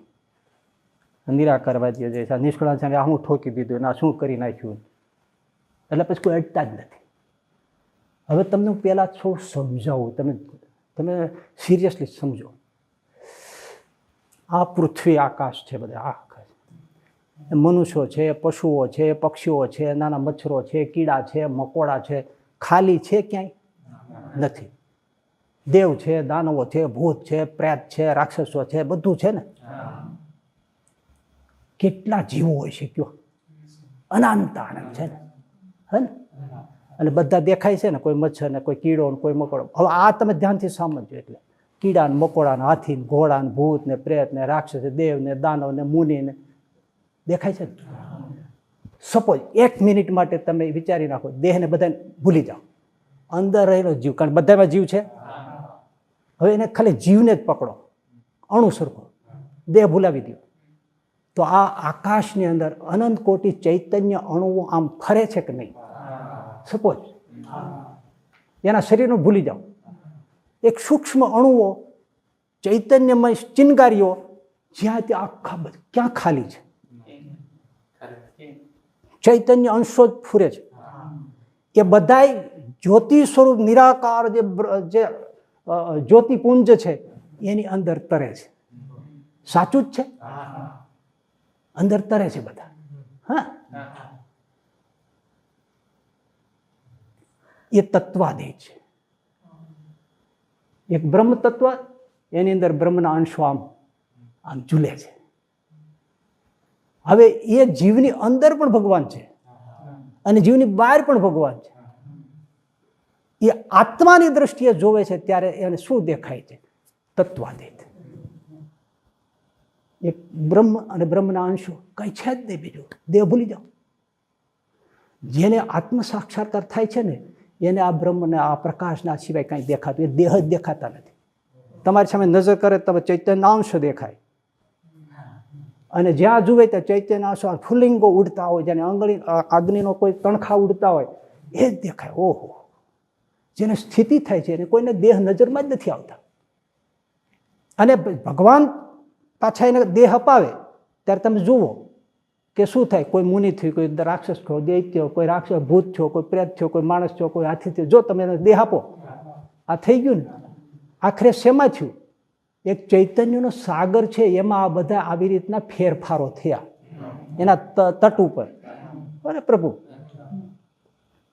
ફરે છે બધા એવી રીતે. એમ એક સાગર છે આ ચૈતન્ય પુંજનો, એમાં પરપોટા થાય છે, ફીણ વળે છે. પણ નિષ્કુળાનંદ સ્વામી કે ફીણ શું છે? દરિયાના જ છે. તો મટી જાય તો કાંઈ નથી, વળી પાછા ફીણ થાય તો દેખાય છે. એમ આ બધાને દેહ મળે એટલે ભાત દેખાય છે, દેહ ટળી જાય તો ચૈતન્ય પુંજમાં બધા ઝૂલે છે. અને જેને આત્માનું દર્શન થાય છે અને આ છે નિષ્કુળાનંદ સ્વામી જોઈને લખે છે મારે તત્વાદ્વૈત છે. હવે એને કેવી રીતે દુનિયા દેખાય છે તમે જુઓ. આ નિષ્કુળાનંદ સ્વામી સહજાનંદ સિંધુ રે સખી જો સભર ભર્યો. આ સહજાનંદ સિંધુ સાગર, ચૈતન્યનો સાગર સભર ભર્યો છે. ઓહો હો, પ્રકાશરૂપ સર્વત્ર. એક રસ અખંડ ને અવિનાશ. અખંડ છે, અવિનાશ, અને એક રસ છે. ચૈતન્યનો પુંજ ઝૂલી રહ્યો છે. સાગર, ચૈતન્યનો સાગર, પાણીનો નહીં, ચૈતન્યનો સાગર. નિષ્કુળાનંદ સાહેબ પોતે લખે છે, અનુભવે છે, અનુભૂતિમાંથી પદ નીકળ્યું છે. એક રસ અખંડ ને અવિનાશ. અંતરની આંખેથી રે જે જોશે તે જાણશે રે. આવે ન જાય જેમ આકાશ રે. આકાશ ક્યાંથી જાય ક્યાં આવે? આકાશ છે. એમાં હું કેમ કહું કે આ નથી ઝૂલતો? આ ચૈતન્યનો સાગર ઝૂલી રહ્યો છે અને એમાં બધા અંશો તરી રહ્યા છે. એ ક્યાં જાય? અખંડ જ છે. ના પાડો તો કેમ મને દેખાય છે? આપણને દેહ દેખાય છે એટલે નથી થતું. હા, લેર તરંગ ને બુદબુદા બહુ થયા રે. જો પરપોટા થયા. એનું નામ શું પડ્યું? દેવ દુની મુનિ નર ને જો નાર જો. આ બધાના નામ પડ્યા. પોટા થયા ને એના કોઈ મુનિ ને કોઈ નર ને કોઈ પુરુષ ને કોઈ માળ ને કોઈ ગ્રહસ્થ ને કોઈ સાધુઓ, આ નામ પડ્યા. સ્થાવર જંગમ રે દિશે જોતા જુજવારે. આદ્ય અંત્ય મધ્ય વિલસે વાર રે. આમ જોવો તો બધું જુદું દેખાય છે પણ આખરે તો પાણી જ છે. નિષ્કુળાનંદ છે કે જેમ તમે આંતરને આંખે જુઓ તો એ બ્રહ્મ વિલસે જ છે. તો તમે આ બધાને જુદું જુદું કયો છો. ઓહ, હજી આગળ જુઓ. હિમ કરાને રે લૂણ બહુ લેખતા. એમાં મીઠું થયું ને એમાં વળી કરા થયા બરફના. જોતા દિશે જુજવી તેની જાત. આ મીઠું ના બરફના ગાંગડા થઈ ગયા ને જોતા તો નિષ્કુળાનંદ છે તમને જુદું જુદું દેખાય છે. ઉત્તમ મધ્ય રે એથી અળગું નહીં રે. પોત એક પાડી ભિન્ન ભાત. વસ્ત્રને કોઈ રંગે, કોઈ કાળું ને આ ચિત્ર દોરે, મોર ચિત્રે, પોપટ ચિત્રે, પણ છે તો કાપડ જ. નિષ્કુળાનંદ કે આવે તો ભાત પાડી છે, બાકી તો સહજાનંદ સિંધુ જ ચારે બાજુ આમ ઉછાળા મારી રહ્યો છે. આ તો છાપું પાડી છે એટલે કોઈ મોપટની પાડી છાપ ને કોઈ ગાયની પાડી છાપ કપડા ઉપર, એવું તમે દેખો છો. મને દેખાતું નથી પ્રભુ. હજી કીધું ભાંડું ભરીએ રે જેમ કોઈએ જળનું, પાણીનું ભાંડું ઘડો, પાણીનો ઘડો ભરીએ રાખીએ તે રત્નાગરને માં દરિયામાં ઘડાને મૂકી દો તો શું થાય? ભીતર બહાર રે ભર્યું જળ ભાળીએ રે. ભાજન ભાંગતે તોય એટલે જળ રહ્યું ત્યાંનું ક્યાંય રે. આ તો શરીર તમે જુઓ છો એટલે પ્રભુ દેખાય, બાકી એની હોય તો અંદર પાણી છે, ઘડાની બારે પણ પાણી છે. આ સહજાનંદ સ્વામી સિવાય બીજું કોઈ છે જ નહીં. કે કેવો તત્વાદેજ. આવે ન જાય રે અખંડ એ આત્મા રે. જેહ સ્થિર અસ્થિર તે નવ થાય રે. નિષ્કુળાનંદ રે લેર આનંદની રે. ઉપનીતે સાગર માય સમાય રે. સહજાનંદ સિંધુ રે. આનંદ, સહજાનંદની આનંદની મને લહેર ઉપજી ગઈ છે, પણ આખરી લહેર પણ સહજાનંદ સ્વામીમાં સમાઈ જાય છે. લહેર ઉપજી, લહેર એમાં સમાઈ ગઈ આનંદની ઉર્મી. આ તત્વાદેજ છે. નજરમાં જ નથી આવતું તો એક બીજું પદ જોઈ લ્યો, મજા આવી વાત છે. હા હા, આ બ્રહ્માનંદ સ્વામીનું છે. એનો તત્વાદેશ સ્વામી, આ બ્રહ્માનંદ સ્વામીને આપણે એમ કહીએ કે આવા હતા, સમર્થ હતા, મેધાવી પુરુષ હતા. એક પદમાં એણે શું કરી નાખ્યું સાહેબ. 51મું વચનામૃત આખું આમાં ઠાલવી દીધું. જોવે તો ખબર પડે પ્રભુ. 51 નતો, આમ જોવે તો આમ જોવે, પછી એની દ્રશ્ય જોવે તો કાંઈ ન દેખાય અને બધા જ ઇન્દ્રિયો અંદર બધા દિવ્ય થઈ જાય. હા જો આ હમણાં કરશે બ્રહ્માનંદ સ્વામી. આપણે માનીએ કે એમણે મંદિરો જ કર્યા, ઢેફા પાંગ્યા. ના પ્રભુ ના, આપણે ઓળખ્યા નથી એને. એ ભવસાગરમાં શરણ અચળ વિનાશી સાચા સંતનું શ્રુતિ સ્મૃતિની શાખ. હું ગપ્પા નથી મારતો, વેદ સ્મૃતિની શાખથી કહું છું બ્રહ્માનંદ સ્વામી. હરે હરિજનના પ્રાણ વચન ભગવંતનું જેમ જળ તરંગ નહીં ભેદ જુદા. તત્વાદિત તેમ તેજ અગ્નિ નહીં ભિન્ન તદા. એમ હરિ હરિજન એક સદા ભવસાગરમાં શરણ અચળ અવિનાશી સાચા સંતનું. પ્રભુ આપણા આત્મામાં અંતર્યામી ભગવાન બેઠા છે. બહાર છે, અંદર જ છે ને સાહેબ. ધોકા મારીને મને જુદા પાડી દીધું. અંતર્યામીથી, આત્માથી અંતર્યામી પ્રભુ જુદા પડે? જેમ જળ તરંગ નહીં ભેદ જુદા. આત્માથી હું મારો પ્રભુ એક છે. અંતર્યામી સાથે જોડાઈ ગયો છું. એ તમે એમ કહો કેમ જુદા પાડો, મારા બાપ જુદા પડી એમ જ નથી. આ હા હા હા, જેમ જળ તરંગ નહીં ભેદ જુદા. આત્મામાં બેઠો છે, આપણે જાણ્યો નથી. એ તો જોવે છે પ્રભુ, મારી અંદર બેઠો છે. હવે તમે એમ કહો તમે જુદા છો, જુદા કેમ કહો, જુદા પડી એમ જ નથી. જેમ જળ તરંગ નહીં ભેદ જુદા, તેમ તેજ અગ્નિ નહીં ભિન્ન તદા. એમ હરિ હરિજન એક સદા ભવસાગરમાં શરણ અચળ અવિનાશી સાચા સંતનું. આ 51 વચનાત્મા જે સંત કયા છે ને એનું આખું પદ છે આ. એટલે સંત કહે છે, એ જે સંત કયા છે ને એનું કહે છે. આવો સંત આ દ્રષ્ટિએ જીવે છે બ્રહ્માનંદ સ્વામી કે. તમે જે 51 આગળ કરો છો ને એ આ સંતની વાત છે. અંતર્યામી જુદા પાડી દો, જુદા છે જ નહીં. જળ ને તરંગ જુદા કેમ પડાય? બાપ અંદર બેઠો છે, હવે તમે ધોકા મારો તો જુદો પડે એમ નથી. આ તત્વાદે પણ આત્માની દ્રષ્ટિએ. હવે જો 4 અંતઃકરણની દ્રષ્ટિએ કેવું લાવે છે, એક એકનું લાવશે. 24 તત્વો હમાવી દેશે બ્રહ્માનંદ સાહેબ.